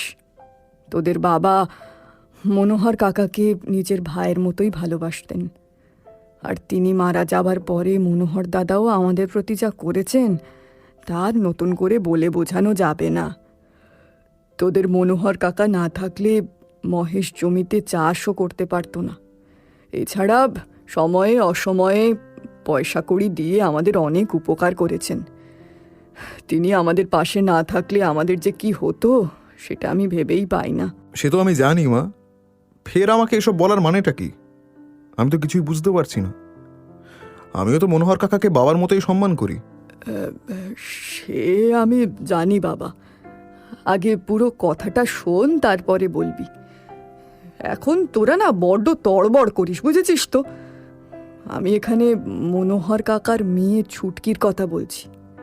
বড্ড ভালো মেয়ে, যেমন সুন্দর দেখতে তেমন ঘরের কাজেও চৌখস। তোরা তো ছেলেবেলা থেকেই একে অন্যকে চিনিস। ও তোকে খুব পছন্দ করে, আর আমরা সবাই চাই যে তোদের দুজনের বিয়েটা হোক। বাবা, বলছি তুই রাজি হলে আমি নিশ্চিন্ত হয়ে মরতে পারি এবারে। শচীন এরকম কথা শোনার জন্য মোটেও প্রস্তুত ছিল না তখন। ওর মাথায় যেন আকাশ ভেঙে পড়ল। ওর চোখে মুখে আতঙ্ক গ্রাস করল। মরিয়া হয়ে ও মাকে বোঝাবার জন্য বলে উঠল, কেন এইসব কথা বলছো হঠাৎ? আমি নিজের খেয়াল রাখতে পারি এখন। তোমার কিছু হবে না মা, দেখে নিও। তবে ছুটকির ব্যাপারে আমি এখনই তোমাকে কিছু বলতে পারবো না। ছুটকি খুবই ভালো মেয়ে, কিন্তু আমার পক্ষে ওকে বিয়ে করাতে হ্যাঁ বলা এক্ষুনি সম্ভব নয়। কারণ আমি কখনোই ছুটকিকে সেইভাবে দেখিনি। ও আমার খুব ভালো বন্ধু, ব্যাস এইটুকুই। এর বেশি কোনো কিছু আমি ওকে নিয়ে ভাবিনি। আমি তোমাদের সব কথা শুনেছি, কিন্তু এই ব্যাপারে আমাকে নিজে ভেবে বলতে হবে। বিয়েটা একটা আলাদা ব্যাপার, সেখানে অনেক ভেবেচিন্তে উত্তর দিতে হয়। মনোহর কাকা আমাদের অনেক সাহায্য করেছে এ কথা ঠিক, কিন্তু তার জন্য ছুটকিকে আমায় বিয়ে করতে হবে এইটা কোনো কাজের কথা নয়। আমার সময় লাগবে মা এ ব্যাপারে আরো ভাবার জন্য। আমি পরে তোমাদের জানাবো। পার্বতী হাঁ হয়ে গেলেন ছেলের মুখে এত বড় বড় কথা শুনে। বুঝতে পারলেন শহরে গিয়ে ছেলের অনেক বদল ঘটে গেছে। না হলে মায়ের মুখের উপর এভাবে কেউ কথা বলতে পারে নাকি? তিনি বড় ছেলে মহেশের দিকে অবাক চোখে তাকালেন। মহেশ ব্যাপারটা বুঝতে পারল। সে এগিয়ে গিয়ে ভাইয়ের কাঁধে হাত রেখে বলল, ঠিক আছে, তুই যখন বলছিস সময় লাগবে তবে লাগুক, কোনো তাড়াহুড়ো নেই। এ ভেবে চিন্তায় উত্তর দিস। আসলে আমাদেরও ছুটকিকে খুবই পছন্দ, খুব ভালো মেয়েও, আর তোর সাথে মানাবেও ভালো। তবে ভাবার সময় ছুটকির মনের কথাটাও একবার ভেবে দেখিস। বেচারি অনেক আশা নিয়ে বসে আছে। আমার তোর উপরে বিশ্বাস আছে, যা চিন্তা করবি তাতে আমাদের সকলেরই নিশ্চয়ই ভালোই হবে। শুধু মনে রাখিস, শুধুমাত্র ছুটকি নয়, আমাদের সবার আশা ভরসা তোর উত্তরের উপরেই আছে। গ্রামের লোকেদের কথা তো জানিস, তাই আশা করছি সব দিক ভেবে চিন্তেই উত্তর দিবি। এই বলে মহেশ মাকে ইশারা করলো উঠে পড়তে। বাইরে বেরিয়ে এসে ও মাকে বলল, মা, আমার মনে হয় শচীনকে আর একটু সময় দেওয়া উচিত। সবেমাত্র শহর থেকে এসেছে এখানে, আর বিয়ে তো খেলার জিনিস নয়। এত তাড়াহুড়ো করাটা বোধহয় উচিত হবে না। ওর প্রতি আমার ভরসা আছে, তবে তুমি এক্ষুনি মনোহর কাকাকে কিছু জানিও না। শচীন উত্তর দিলেই না হয় তাকে জানানো যাবে। পার্বতী মহেশের কথায় ঘাড় নেড়ে সম্মতি তো জানালো, কিন্তু মায়ের মন বোধহয় অন্য কিছুর আঁচ করতে পেরেছিল। 10 মাস 10 দিন নিজের পেটে যে ছেলেকে ধরে জন্ম দিয়েছে তার সম্পর্কে মা ছাড়া কেই বা ভালো বুঝবে। সে মোটেই ভালোভাবে নিল না ছোট ছেলের কিছুক্ষণ আগে বলা কথাগুলো। পরদিন সকালে শচীনকে একটু বেশি মনমরা দেখালো। কোনো ক্রমে খেয়ে সে বাড়ি থেকে বেরিয়ে পড়ল বন্ধুদের সঙ্গে দেখা করতে। কিন্তু সেখানেও সবার সঙ্গে কথা বলতে বলতে তার মন চলে যাচ্ছিল পদ্মর দিকে। কেমন আছে মেয়েটা কে জানে। এসব ভেবেই ও আনমনা হয়ে উঠেছিল বারবার। বন্ধুরা অনেকেই অনেক কিছু বলল, কিন্তু সে প্রায় পুরো সময়টাই চুপচাপ কাটিয়ে দিল। পাপ্পু সকলকে জানালো যে গ্রামের পাশে অমিতাভ বচ্চনের বায়োস্কোপ দেখানো হবে আজকের। ও সবার জন্য টিকিট কেটে রাখতে বলেছে একজনকে। শচীন গ্রামে আসার পর থেকে ওরা সেইভাবে মজা করে উঠতে পারেনি এখনো। তাই সবাই একসাথে আজকের বায়োস্কোপ দেখে আসলে মন্দ হয় না। শচীন সব শুনে হ্যাঁ বা না কিছুই বলল না। আসলে এখনো ও কাউকে গতকালে ওদের দেখা হওয়া বা পদ্মর সাথে হওয়া কথাবার্তা কিছুই জানালো না। অথচ কারোর সাথে ভালো করে কথাও বলছিল না। এতে ফল হলো মারাত্মক। সবাই বুঝতে পারল শচীন এখনো সেই মেয়েটির চিন্তায় ডুবে আছে। ফলে তারা ওকে নিয়ে হাসি ঠাট্টায় মেতে উঠল মেয়েটিকে নিয়ে। পরিস্থিতি এমন একটা জায়গায় চলে গেল যে শচীন মাঝপথে তাদের কাজ ছেড়ে উঠে বেরিয়ে গেল গ্রামের বাইরে। বন্ধুরা অবাক হয়ে গেল ওর এই চলে যাওয়া দেখে। বলা বলি শুরু করলো শচীন এখন অনেক বদলে গেছে। গ্রামের বাইরে বেরিয়ে ও একটা শুনশান জায়গায় একা বসে রইল। বেলা পড়ে এলো। শচীন আর এক বন্ধু জয়ের বাড়ি গেল। ওর বন্ধুদের মধ্যে শুধুমাত্র জয়ের কাছেই একমাত্র মোটরসাইকেল ছিল। সে জয়কে বাড়ির বাইরে ডেকে মোটরসাইকেলটা কিছুক্ষণের জন্য ধার চাইল। জয় ওকে বারবার করে ভিতরে আসার জন্য বললেও শচীন কিছুতেই ওদের ঘরের ভিতরে ঢুকল না। জয় বেশ অবাকই হলো ওর এই ব্যবহারে, কিন্তু যাই হোক, ছোটবেলার বন্ধু বলে কথা। তাই জয় নিজের মোটরসাইকেল শচীনকে দিয়ে জিজ্ঞাসা করল যে সে কোথায় যাচ্ছে। জবাবে শচীন সেইভাবে কিছু উত্তর না দিয়ে বলল, একটা দরকারি কাজ আছে, কিছুক্ষণের মধ্যেই ফিরে এসে তোকে তোর মোটরসাইকেল ফেরত দিয়ে যাচ্ছি। জয় আর কথা না বাড়িয়ে শচীনের হাতে চাবি দিয়ে বলল, সাবধানে চালাস ভাই। শচীন আর কোনো কথা না বাড়িয়ে মোটরসাইকেল নিয়ে সোজা চলে এলো পাশের গ্রামের মেলার মাঠে। সেখানে সে মোটরসাইকেল এক জায়গায় রেখে মেলাতে চারদিক নজর ঘোরাতে লাগলো, কিন্তু কোথাও পদ্মকে খুঁজে পেল না। অগত্যা এক গাছের নিচে গিয়েও বসে পড়ে। অনেকক্ষণ এইভাবে বসে থাকতে থাকতে ও বিচলিত হয়ে পড়ল। এদিকে বেলা গড়িয়ে চারদিক অন্ধকার হয়ে এসেছে প্রায়। হঠাৎ ওর কানে কিছু কথা ভেসে আসলো। কেউ একজন অন্য কয়েকজনকে এখান দিয়ে তাড়াতাড়ি যাওয়ার জন্য বলছে। সে বলছে, ভাইসব চলো তাড়াতাড়ি পালাও, আমাদেরকে এই জায়গা তাড়াতাড়ি পার করতে হবে। এই জায়গাটা মোটেই ভালো নয়, রাতের অন্ধকারে এদিক দিয়ে যেতে ভয় লাগে।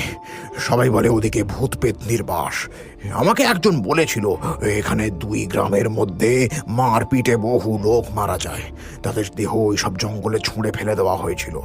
তারপর থেকেই ওখানে তাদের অশুভ আত্মারা নাকি ঘুরে বেড়ায়। জায়গাটা ভুতুরে বলেই ডাকে সবাই। পুরনো লোকেরা এদিক দিয়ে কেউ যায় না। অনেক ধরনের কাণ্ড কারখানা এখানে রোজ হয়েই থাকে। শচীনের কানে কথাগুলো এলেও পাত্তা দিল না, আরও এইসব কথায় বিশ্বাসও করে না। কিছুক্ষণ পরে বিরক্ত হয়েও নিজের হাত ঘড়িতে দেখল সন্ধ্যে 7টা বেজে গেছে। এদিকে পদ্মর দেখা নেই এখনো। ও উঠে পড়ল। ফের একবার পুরো মেলা চত্বর চষে ফেলল ও, কিন্তু পদ্মকে কোথাও দেখতে পেল না। পদ্মকে নিয়ে চিন্তায় পড়ে গেল শচীন। মনে মনে ভাবল, পদ্মর কোনো ক্ষতি হলো না তো? অজানা কারণে মনটা ভার হয়ে উঠল। সে আবার এদিক ওদিক অস্থিরভাবে ঘুরে বেড়াতে লাগল, কিন্তু না, পদ্মর কোনো খোঁজ পাওয়া গেল না। অবশেষে আরো কিছুক্ষণ অপেক্ষা করার পরেও যখন পদ্মকে খুঁজে পেল না, ও মোটরসাইকেলের কাছে গিয়ে স্টার্ট দিল। ও ফিরে চলল গ্রামের দিকে, তবে এবারে আর অন্য পথ দিয়ে নয়। যে পথে গতকাল গরুরা যেতে চাইছিল না, সেই পথেই ও এগিয়ে চলল মোটরসাইকেল নিয়ে।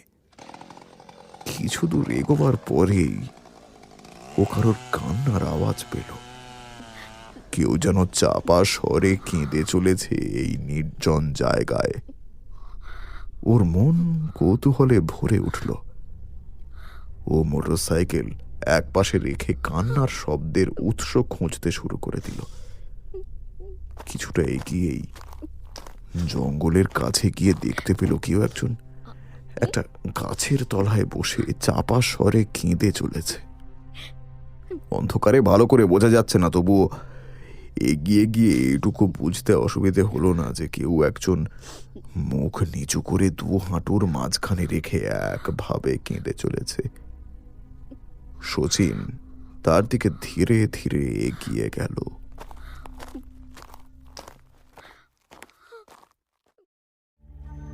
কে কাঁদছে ওইভাবে? শচীন বাইক নিয়ে আরো একটু কাছে এগিয়ে গিয়ে মোটরসাইকেলকে দাঁড় করালো। তারপর সেই ছায়া মূর্তিকে উদ্দেশ্য করে জিজ্ঞাসা করল, কে এখানে? কি হয়েছে আপনার? এত রাতে এখানে এমনভাবে বসে কাঁদছেন কেন? শচীনের কণ্ঠস্বর কানে যেতেই সেই ছায়ামূর্তির কান্না বন্ধ হয়ে গেল। সে ধীরে ধীরে উঠে এগিয়ে এলো। কিছুটা কাছাকাছি আসতেই মোটরসাইকেলের আলো তার মুখের উপরে পড়তেই শচীন চমকে উঠল। ও অবাক স্বরে জিজ্ঞাসা করল, এ কি পদ্ম, তুমি এখানে? আমি কতক্ষণ ধরে তোমাকে খুঁজছি, সারা মেলা চষে ফেললাম তোমার জন্য, আর তুমি আসলে না কেন? কি হয়েছে? আরে এই অন্ধকারে গাছের তলায় বসে তুমি এইভাবে কাঁদছো কেন? পদ্ম যেন ওর প্রশ্নের জন্যই অপেক্ষা করছিল। শচীনের প্রশ্নের জবাবে ও বলল, বাবু, আমি তোমায় বলেছিলাম না মা আমাকে বেঁচে দেবে। সেই ডাইনি মা আমাকে আজকে শয়তানগুলোর কাছে বেঁচে দিল বাবু। আমি আমি আমি কোনো রকমে ঘর থেকে পাইলেছি গো বাবু। ওরা আমার পিছু নিয়েছিল। আমি জানি ওরা আমাকে মেলাতেও খুঁজবে, তাই মেলায় যেতে পারি নাই গো বাবু। আমি তো মরতেই যাচ্ছিলাম, কিন্তু তোমার কথা মনে পড়তেই এখানেই বসে রইলাম। যদি তোমার সাথে দেখা হয়, আমি জানতাম তুমি আসবে এই পথে। আমি আর ঘরে ফিরবো নি বাবু। এবারে তুমি বলো, তুমি কি আমাকে বিয়া করবা? যদি তুমি আমাকে বিয়া করো, তাইলে আমি বেঁচে যাব বাবু, নয়তো আজই আমার মরণ হবে। শচীনের মুখ দিয়ে কথা সরছিল না। একদিকে বাড়ির লোকের সব কথা, ছুটকির কথা মনে পড়ে গেল, আবার অন্যদিকে পদ্মকেও কিভাবে ফেলে যাবে বুঝে উঠতেও পারছিল না। মনের মধ্যে ঝড় বইছিল। ও চুপ করে রইল। ওকে চুপ দেখে পদ্ম ফের বলল, কি হলো বাবু? কিছু বলছো নি যে? তুমি তো বলেছিলে যে আমায় বিয়া করবা। আজ কি হলো তোমার? একটু চুপ করে থেকে পদ্ম ফের বলল, ও, বুঝেছি বাবু, তুমি ঘরের কথা ভাবছো। ঘরের লোকের ভয়ে এখন তুমি আর আমাকে বিয়া করবা না। আমি জানতুম এটাই হবে। ঠিক আছে, তুমি যাও বাবু, নিজের লোকেদের নিয়ে খুশি থেকো। আমার মতো অবাগাদের কাছে মরণই ভালো। এই বলে পদ্ম পিছনে ফিরে হঠাৎ জঙ্গলের দিকে দৌড় লাগালো। চমক কাটতেই শচীন ওর পিছন পিছন দৌড়ে গেল। কিছু দূর যেতেই ও দেখতে পেল একটা পরিত্যক্ত কুয়োর মধ্যে পদ্ম লাফ দিতে যাচ্ছে। ও গতি বাড়িয়ে সেখানে পৌঁছে পদ্মর হাত ধরে ওকে টেনে নামিয়ে হাঁপাতে হাঁপাতে বলল, আরে এটা কি পাগলামি করছো পদ্ম? আমার উত্তর না শুনে এইভাবে তুমি চলে আসলে কেন? হ্যাঁ, আমাকে বিশ্বাস করো না তুমি? হ্যাঁ, আমি কথা দিচ্ছি, আমি তোমাকেই বিয়ে করব। এতে যা হওয়ার হবে। তোমাকে আর তোমার ঘরে ফিরে যেতে হবে না। মরার কথা মাথা থেকে সরিয়ে তুমি এখন আমার সঙ্গে ঘরে চলো। কিন্তু আমি তোমার ঘরে কিভাবে যাব বাবু? আমাকে তোমার ঘরের লোকেরা মানবে না। শচীন ওর হাত শক্ত করে চেপে ধরেছিল। পদ্ম ওর হাত থেকে নিজেকে ছাড়িয়ে নিতে নিতে কথাটা বলল। শচীন বলল, কেন মানবে না? তুমি আমার সঙ্গে চলো। আমি সবার সঙ্গে কথা বলবো, তাদের আশীর্বাদ নিয়েই আমরা বিয়ে করব গিয়ে। এটা সম্ভব নয় বাবু। কেন? মানে বিয়া না করে আমি তোমার ঘরে কিভাবে যাব? বিয়া না করে কি তোমার ঘরে আমি রাত কাটাতে পারবো? এখানে সব লোক নানা কথা শোনাবে। আমি তো বলছি কিচ্ছু হবে না পদ্ম, আমার সঙ্গে চলো। কালকেই আমরা বিয়ে করব। কেউ কিচ্ছু বলবে না, কিচ্ছুটি না। না গো বাবু, সে আমি পারবো না। আমাদের এখানে এসব করা বারণ মেয়েদের।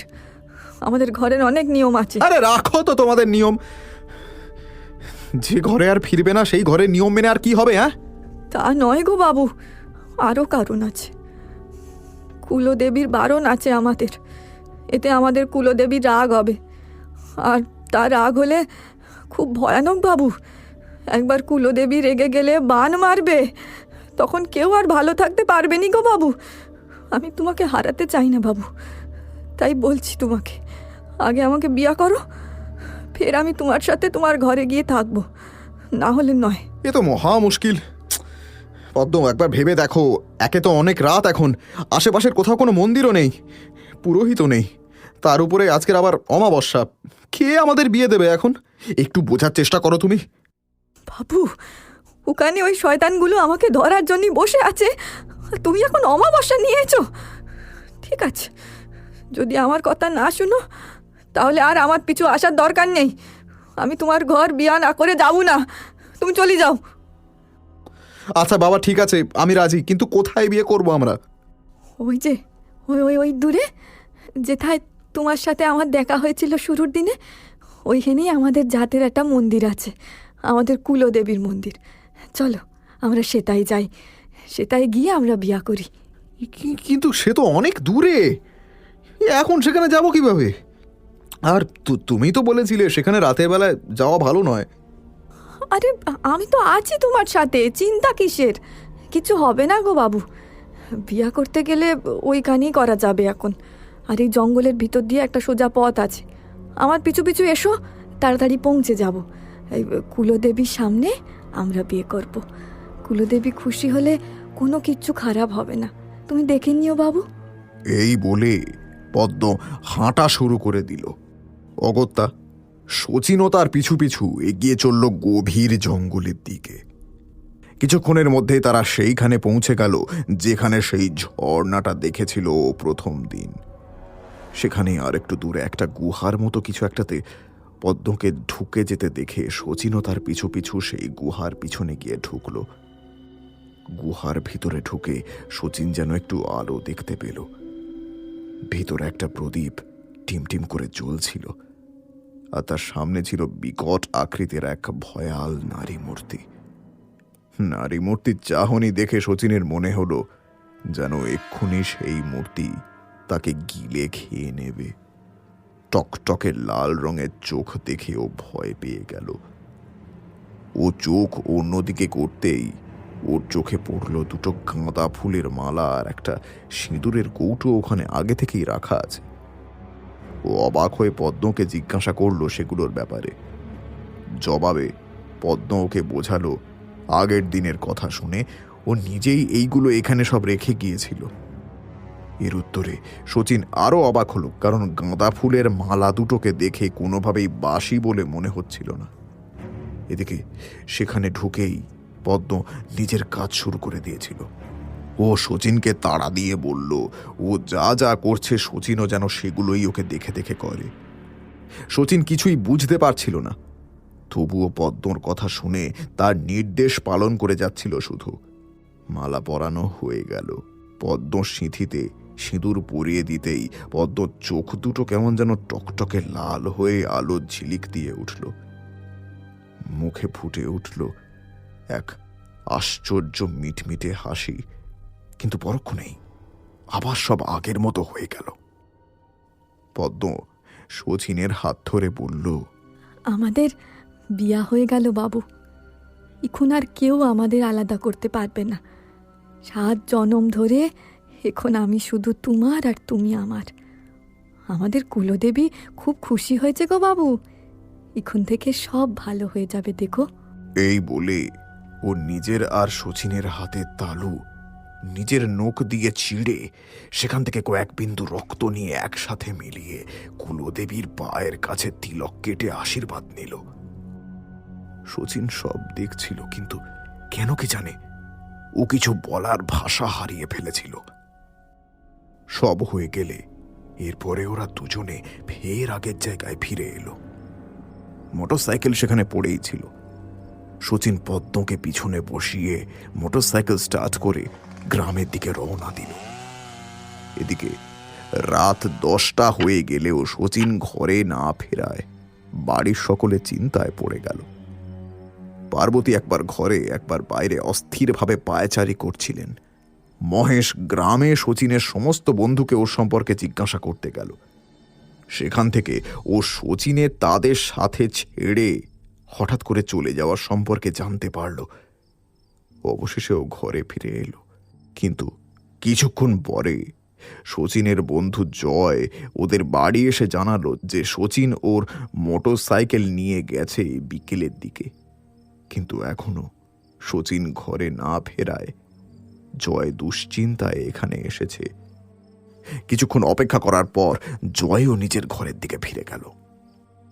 রাত ক্রমশ বেড়েই চলেছে, কিন্তু শচীনের কোনো পাত্তা নেই। পার্বতীর অবস্থা খুব খারাপ। ও বারবার বলতে শুরু করলো, কোথায় গেল বলতো ছেলেটা এই রাতে? ওর যে কি হয়েছে ভগবানই জানেন। আমার মনে হচ্ছে কালকের কথাতেও খুব কষ্ট পেয়েছে। জানি না মা, ও এখন কোথায় আছে।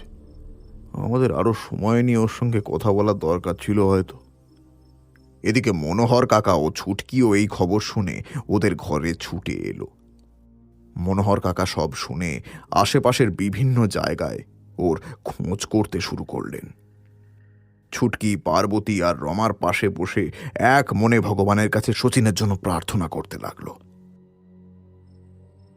রাত 11:45 নাগাদ একটা মোটরসাইকেল গ্রামের রাস্তায় প্রবেশ করল। গ্রামের সব দোকানপাট, ঘরের দরজা তখন বন্ধ। দূরে কোথাও কারোর বাড়িতে রেডিওতে ডন সিনেমার গান বাজছে খুব হালকা আওয়াজে। এছাড়া চারিদিকে সব শুনশান। কয়েকটা মাত্র কুকুরের আওয়াজ ভেসে আসছে দূর থেকে। এই সময় শচীন আর পদ্ম রাতের অন্ধকার চিরে এগিয়ে চলল বাড়ির উদ্দেশ্যে। মোটরসাইকেলে পিছনে বসা পদ্মর পরনে লাল রঙের শাড়ি, মাথায় ঘোমটা। সহসা সে নিজের মাথার ঘোমটা সরিয়ে চারিদিক দেখতে লাগলো। তার চোখে এখন এক অদ্ভুত হাসি খেলা করছে। কয়েকটা পথ চলতি কুকুর ওদের গাড়ির পাশে এসে চিৎকার করছিল। পদ্ম ওদের দিকে চোখ বড় বড় করে তাকাতেই তারা শূন্যে লাফিয়ে উঠে কয়েক ফুট দূরে গিয়ে ছিটকে পড়ে ব্যথায় কুঁই কুঁই করতে শুরু করে দিল। শচীনের অবশ্য এই দিকে কোনো খেয়াল ছিল না। ও জানে ঘরে এখন কি অবস্থা। ও মোটরসাইকেলের গতি আরো একটু বাড়িয়ে দিল। শচীন গাড়ি বাইরে রেখে ঘরে ঢুকতেই মহেশ আর পার্বতী ওর কাছে প্রায় ছুটে গেল। মহেশ ওকে জিজ্ঞাসা করল, কিরে, এই কোথায় গিয়েছিলি তুই শচীন, কাউকে না জানিয়ে? আমরা সেই কখন থেকে চিন্তায় চিন্তায় মরে যাচ্ছি, আর তোর এটা আসার সময় হলো? মনোহর কাকা এগিয়ে গিয়ে মহেশকে শান্ত করলেন। শচীন খেয়াল করল সকলেই ওর জন্য এখানে অপেক্ষা করছে। মনোহর কাকা শুধু নেই, ছুটকিও এর মধ্যে উপস্থিত হয়েছে। ও সকলকে বড় বড় চোখে দেখছিল, কোনো উত্তর না দিয়ে। এবারে পার্বতী থাকতে না পেরে জিজ্ঞাসা করল, উত্তর দিচ্ছিস না যে? কি হয়েছে কি তোর? জয়ের কাছ থেকে মোটর সাইকেল নিয়ে কোথায় গিয়েছিলিস? তোর শরীর ঠিক আছে তো? সেই সময় দূরের ঘড়ি ঘরে রাত 12টার ঘণ্টা পড়ল। ঠিক সেই সময় বাইরে থেকে ধীর পায়ে একটি মেয়ে ধীরে ধীরে এসে শচীনের পিছনে দাঁড়ালো। এদিকে তার ঘরের ভিতরে আসার সঙ্গে সঙ্গেই পরিবেশ কেমন যেন বদলে গেল। হঠাৎ করে ঝোড়ো হাওয়া বইতে শুরু করে দিল। গোয়াল ঘরে গরু বলদেরা চিৎকার করতে শুরু করে দিল। তাদের গলার ঘন্টি এমন ভাবে বাজতে লাগলো যে মহেশের মনে হচ্ছিল ওরা যেন এক্ষুনি গলার দড়ি ছিঁড়ে বাইরে বেরিয়ে যাবে। কুপি, লণ্ঠন সব এদিক ওদিক গড়াগড়ি দিতে শুরু করলো হাওয়ার চোটে। সবাই বেশ ভয় পেয়ে গেল। অবশ্য ভয় পেলেও কারোর তখন সেদিকে নজর ছিল না। তাদের সবার নজর ছিল শুধুমাত্র সেই মেয়েটির দিকে। লাল শাড়ি পরা মেয়েটিকে হঠাৎ করে শচীনের পাশে দেখে সকলেই চমকে উঠল। শচীন নিজেও অবাক হয়ে গেল পরিবেশের এই হঠাৎ বদলের জন্য। শুধু পদ্মই সেখানে একেবারে ধীর স্থির ও চুপ হয়ে শচীনের পিছনে গিয়ে দাঁড়িয়ে রইল। মেয়েটিকে দেখে পার্বতীর মন কেন কে জানে কুডাক ডেকে উঠল।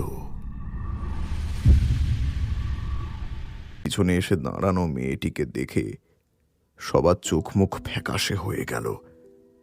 যত না অবাক তারা হয়েছিল শচীনের দেরি করে ঘরে ফেরার জন্য, তার থেকেও বেশি অবাক হলো ওরা সেই লাল শাড়ি পরা মেয়েটিকে দেখে। কারোর মুখে কোনো কথা সরছিল না।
ফিরে এসে শচীনের হাতে জোরে একটা ঝাঁকুনি দিয়ে বলল, তুই কি পাগল হয়ে গেছিস নাকি?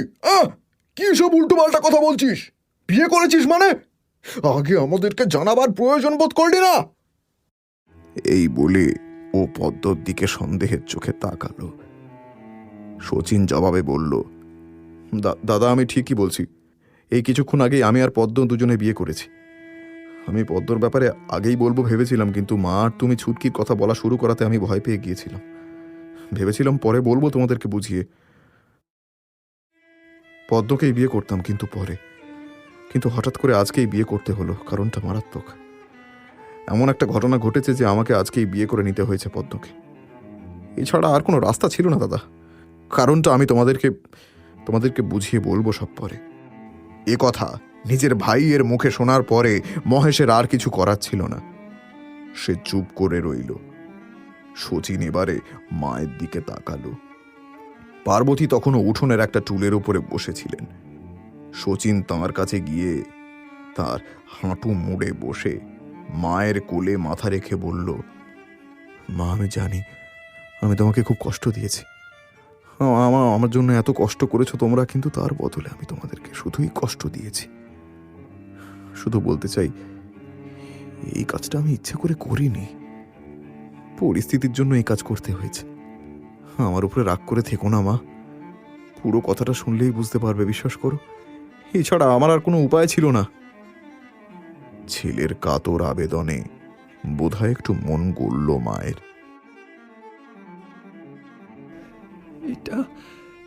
এটা তুই কি করলি শচীন? আমাদের কাউকে একবার জানানোর প্রয়োজন মনে করলি না? আমাদের সম্মানের কথা একবারও খেয়াল করলি না? মনোহর দাদাকে আমি এবারে কি করে মুখ দেখাবো বলতো? কাল সকালেই সারা গ্রামের লোকে জেনে যাবে আর সবাই আমাদের ছি করবে। এটা তোর শহর নয়, এটা আমাদের গ্রাম। গ্রামের লোকেরা তোকে শহরে পড়াশোনার জন্য পাঠাতেই বারণ করেছিল। বলেছিল পার্বতী বোন, ছেলেকে শহরে পাঠালে উচ্ছন্নে চলে যাবে। আর তুই তাদেরকেই এখন সেই সুযোগটাই দিলি। আমাদের কথা শোনাবার জন্য সেই সুযোগটাই দিলি তুই। এইভাবে আমাদের সম্মান ধুলোয় মিশিয়ে দিতে পারলি? হ্যাঁ, আমি তো ছুটকির কথা ভাবছি। মেয়েটা ঘর থেকে বেরোনোর সময় চোখের জল ফেলে গেল। কত আশা করেছিল ও। এখন কিভাবে ওকে আমি মুখ দেখাবো বলতো? কথা বলতে বলতে গলা ধরে এলো পার্বতীর। মায়ের চোখে জল দেখে শচীনও আর থাকতে পারল না। তারও চোখে জল চলে এলো। ও বুঝতে পারছিল একটা চরম বিশ্বাসঘাতকতার কাজও করে ফেলেছে, কিন্তু তারও কিছু করার ছিল না যে। সে তখন পুরো ঘটনার বিবরণ দিতে শুরু করে দিল। কিন্তু বিয়ের সময়ের সেই গুহা আর কুলদেবীর কথা বলতে যাওয়ার আগে ও পদ্মর দিকে একবার তাকালো। পদ্ম ওকে ইশারায় সেগুলো বলতে বারণ করলো। ও সবকিছু মায়ের কাছে খুলে বলল, শুধুমাত্র তাদের বিয়ের জায়গার কথা ছাড়া। সব শুনে পার্বতী মোটেই খুশি হতে পারল না। কিন্তু এই জন্য তুই আজকে অমাবস্যার দিনে বিয়ে করলি? তুই জানিস না কোনো শুভ কাজ অমাবস্যাতে করতে নেই? তুই এই মেয়েটার সাথে মাত্র 2-3 দিন কথা বলেই এরকম একটা চরম সিদ্ধান্ত নিলি কিভাবে? পদ্ম সম্পর্কে তো নিজেও কিছু জানিস না, আর আমাদেরকেও কিছু জানাসনি। ওর ঘর বাড়ি পরিবার কিছুই না জেনে এইভাবে কেউ বিয়ের সিদ্ধান্ত নেয়? এটা কি ছেলে খেলা? এখন আমার সত্যিই মনে হচ্ছে তোকে শহরে পাঠিয়ে আমরা চরম ভুল করে ফেলেছি। নিজের দাদাকে দেখিও তুই শিখতে পারলি না? মহেশ তোর মতো পড়াশোনা না করেও জানে যে কোনো কাজ করতে গেলে সবার সাথে আলোচনা করতে হয়। এরকম পড়াশোনার না কোনো দাম নেই জীবনে, বুঝেছিস তো? কোনো দাম নেই। শচীন চুপ করে বসে রইল, আর কিছু বলার ছিল না তার। মহেশ এতক্ষণ ধরে চুপ করে শুনছিল সব কথা। অবশেষে পার্বতীকে উদ্দেশ্য করে বলল, বাব, আমার মনে হয় যা হওয়ার তা হয়েই গেছে। শচীন অন্যায় করেছে ঠিকই, কিন্তু এখন আর সেটাকে বদল করা যাবে না। এখন এসব ভেবে কোনো লাভ নেই। আমাদেরকে মেনে নিয়েই চলতে হবে। বরং আমাদের ভাবা উচিত কিভাবে গ্রামের সকলকে বোঝানো যায়। আমাদেরকে কিছু একটা করতে হবে, বুঝলে তো? আর সবাই এখনো না খেয়ে আছে, ওরাও না খেয়ে আছে। চলো, রাতের খাবার সবাই খেয়ে নেবে। চলো চলো, ওদেরকেও একটু সময় দেওয়া উচিত এখন। শচীন, যা নিজের নতুন বউকে রাতের খাবার খাওয়া আগে যা। রমা পদ্মকে নিয়ে ঘরে চলে গেল। শচীনও উঠে পড়ল।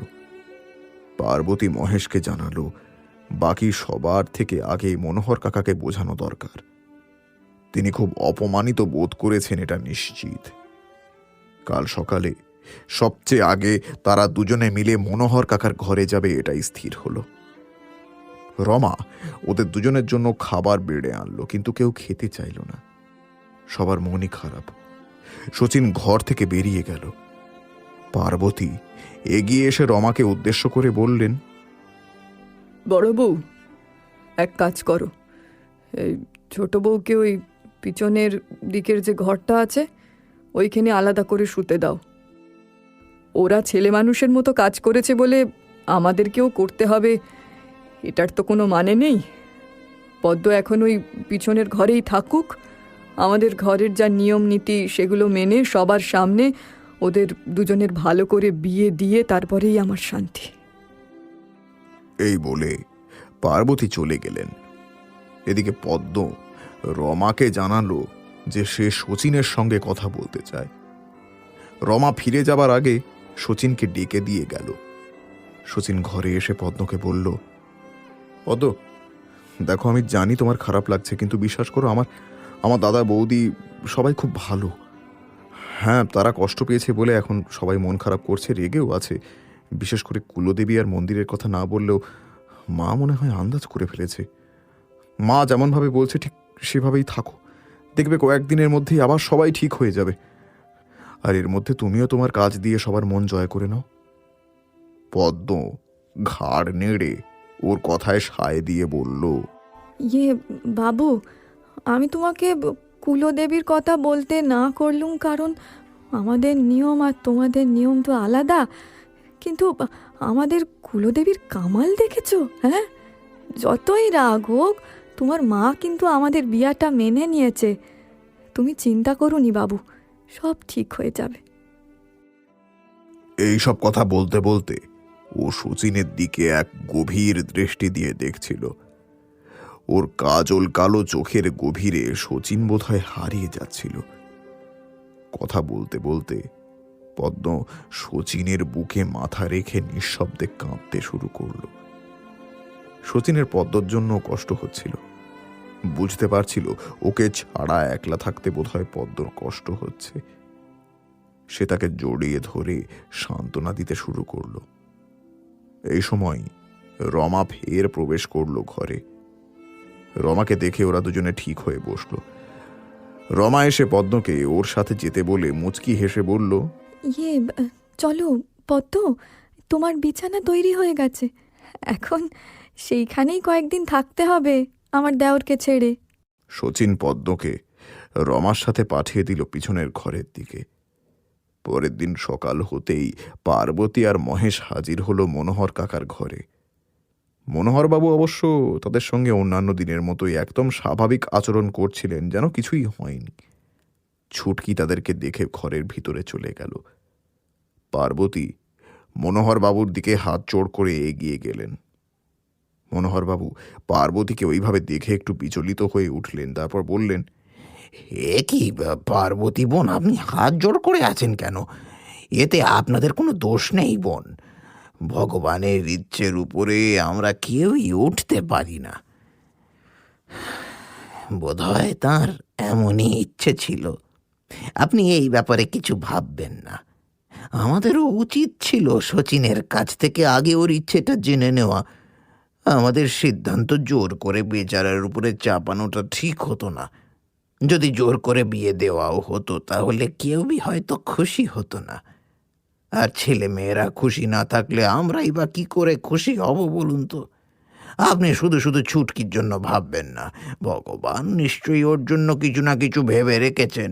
আপনি সত্যি মহান মনোহর দাদা। আমি আমি সত্যি লজ্জিত শচীনের এই কাজের জন্য। এটা আমাদেরই দুর্ভাগ্য যে ছুটকিকে আমরা আমাদের ঘরের বউ বানাতে পারলাম না। কিন্তু ও আমার মেয়ে ছিল এবং থাকবে। আজ থেকে ছুটকির দায়িত্ব আমাদের। আমি আপনাকে কথা দিচ্ছি। এই বলে পার্বতী ছুটকিকে বাইরে ডাকল। ছুটকি সবার সামনে আসতে তিনি তাকে জড়িয়ে ধরে কেঁদে বললেন, আমায় ক্ষমা করিস মা। আমি আমার দেওয়া কথা রাখতে পারলাম না। নিজের পেটের ছেলে এরকম কাজ করবে আমি কল্পনাতেও ভাবতে পারিনি রে। কিন্তু আমি বরাবরই তোকে শচীনের থেকেও উপরের স্থানে রেখেছি। তোরা আমার বাড়িতে বউ না হয়ে আসাটা আমাদের দুর্ভাগ্য। তোর জন্য ভগবান আরো ভালো কিছু ব্যবস্থা করে রেখেছে দেখিস। তুই আমার মেয়ে ছিলিস আর থাকবি। এই অধম মাকে ক্ষমা করে দে মা, ক্ষমা করে দে। পার্বতীর মুখে এই রকম কথা শুনে ছুটকির চোখের জল আর বাঁধ মানল না। সে তাকে জড়িয়ে ধরে হু হু করে কেঁদে উঠল। ছুটকির কান্না দেখে মনোহরবাবুও নিজের চোখের জলকে আর আটকে রাখতে পারলেন না। তিনি গামছা দিয়ে বারবারই সেই জল মুছতে শুরু করে দিলেন। মাহারা মেয়ের বিয়ে নিয়ে অনেক আশা ও স্বপ্ন ছিল তার মনে, কিন্তু এক মুহূর্তে তা দিবা স্বপ্নের মতো চুরমার হয়ে গেল শচীনের এই কাজে। ঘরের পরিবেশ ভারাক্রান্ত হয়ে উঠল কান্নার আওয়াজে। এদিকে রমা পদ্মকে ওর ঘরে ডাকতে গিয়ে দেখে সেখানে কেউ নেই। সে এদিক ওদিক দেখেও কোথাও খুঁজে পেল না পদ্মকে। ও বাইরেও দেখে এলো, কিন্তু সেখানেও পদ্মকে দেখতে পেল না। সারা ঘর তন্ন তন্ন করে খুঁজেও পদ্মর কোনো খোঁজ ও পেল না। রমা চিন্তায় পড়ে গেল এই ভেবে যে সকাল সকাল কোথায় গেল ঘরের নতুন বউ।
তবুও সে ফিরে তাকালো না। রমা এইবারে ভয়ে ভয়ে জিজ্ঞাসা করল, ইয়ে, পদ্ম, তুমি তুমি এখানে কি করছো? নিচে এসো, আমি তোমার জন্য গরম জল রেখেছি বাথরুমে, যাও স্নান করে তৈরি হয়ে নাও। পদ্ম চকিতে ওর দিকে ফিরে রাগত চোখে কর্কশ ও ফ্যাঁস ফ্যাঁসে গলায় বলে উঠল, তুমি যাও, আমি আসছি। কিন্তু ইয়ে, তুমি এখানে কি করছো এইভাবে? বললাম না আমি আসছি, তুমি যাও এখান থেকে। আরো জোরে পদ্ম চেঁচিয়ে উঠে বলল। রমা ওর গলা শুনে ভয় পেয়ে তাড়াতাড়ি নিচে নেমে এলো।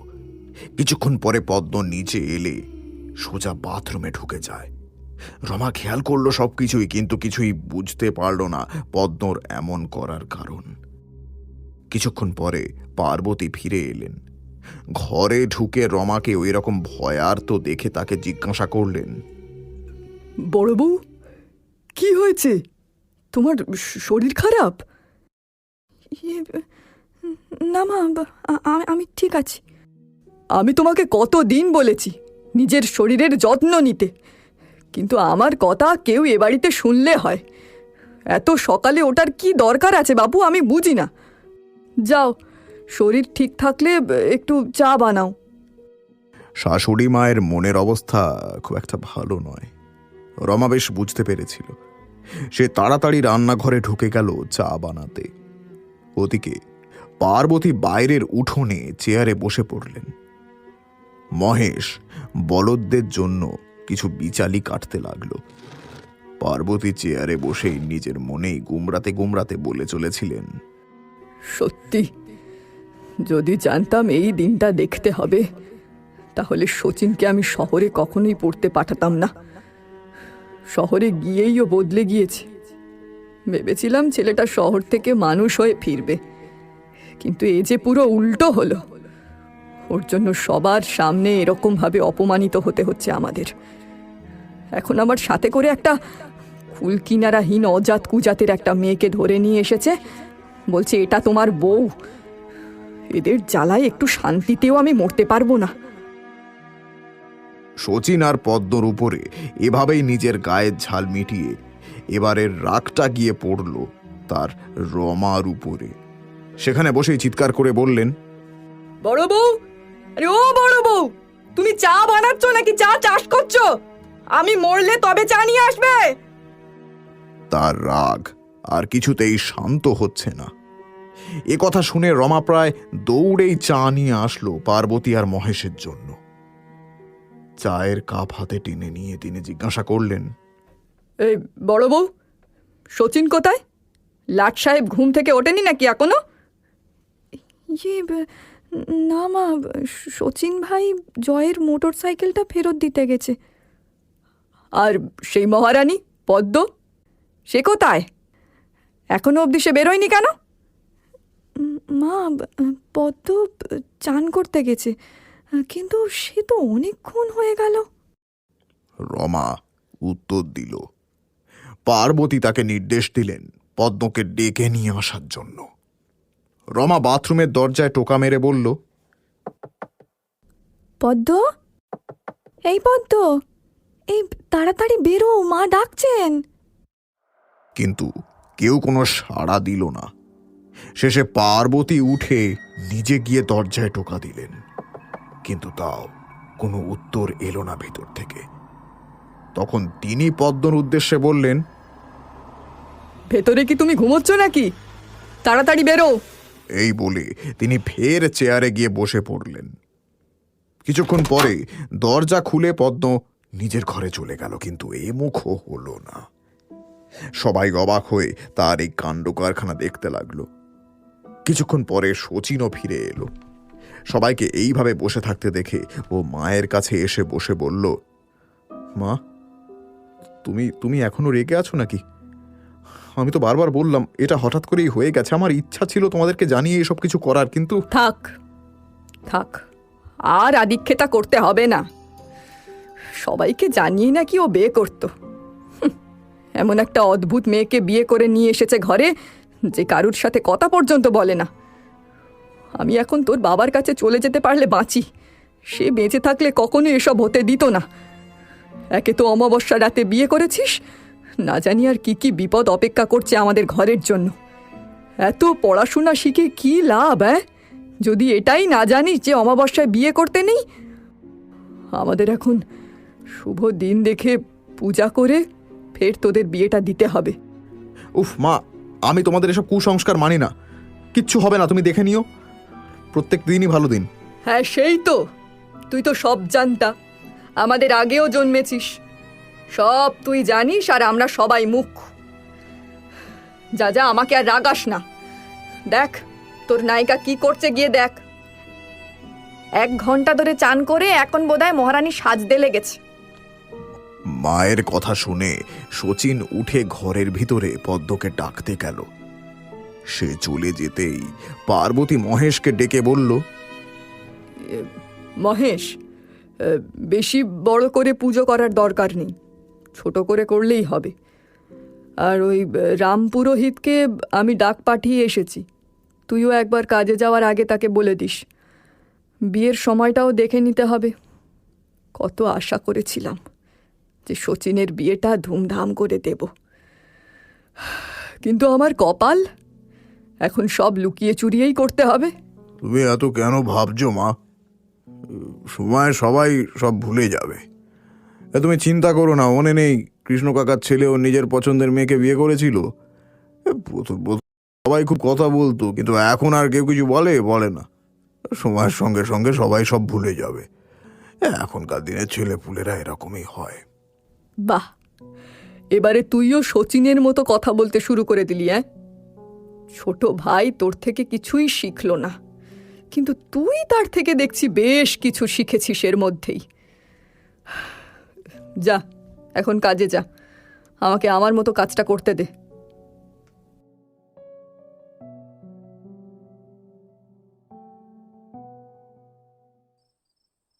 রাতে শোয়ার সময় রমা মহেশকে পদ্ম সকালের অদ্ভুত ব্যবহারের কথাগুলো বলল, কিন্তু মহেশ সেই কথা এই বলে উড়িয়ে দিল যে, দেখো রমা, পদ্ম এই বাড়িতে সবে এসছে, গরিব ঘরের মেয়ে, হতেই পারে ওর হয়তো নিজের বাড়ির সবার কথা মনে পড়ছে, কারণ এখানে ও তো একা, সবার সাথে মানিয়ে নিতেও কিছুদিন সময় লাগবে, তাই হয়তো সবার অলক্ষ্যে সে কাঁদছিল। এগুলো কোনো ব্যাপার নয়, তুমি বরং ওর একটু খেয়াল রেখো, মা এখন খুব রেগে আছে।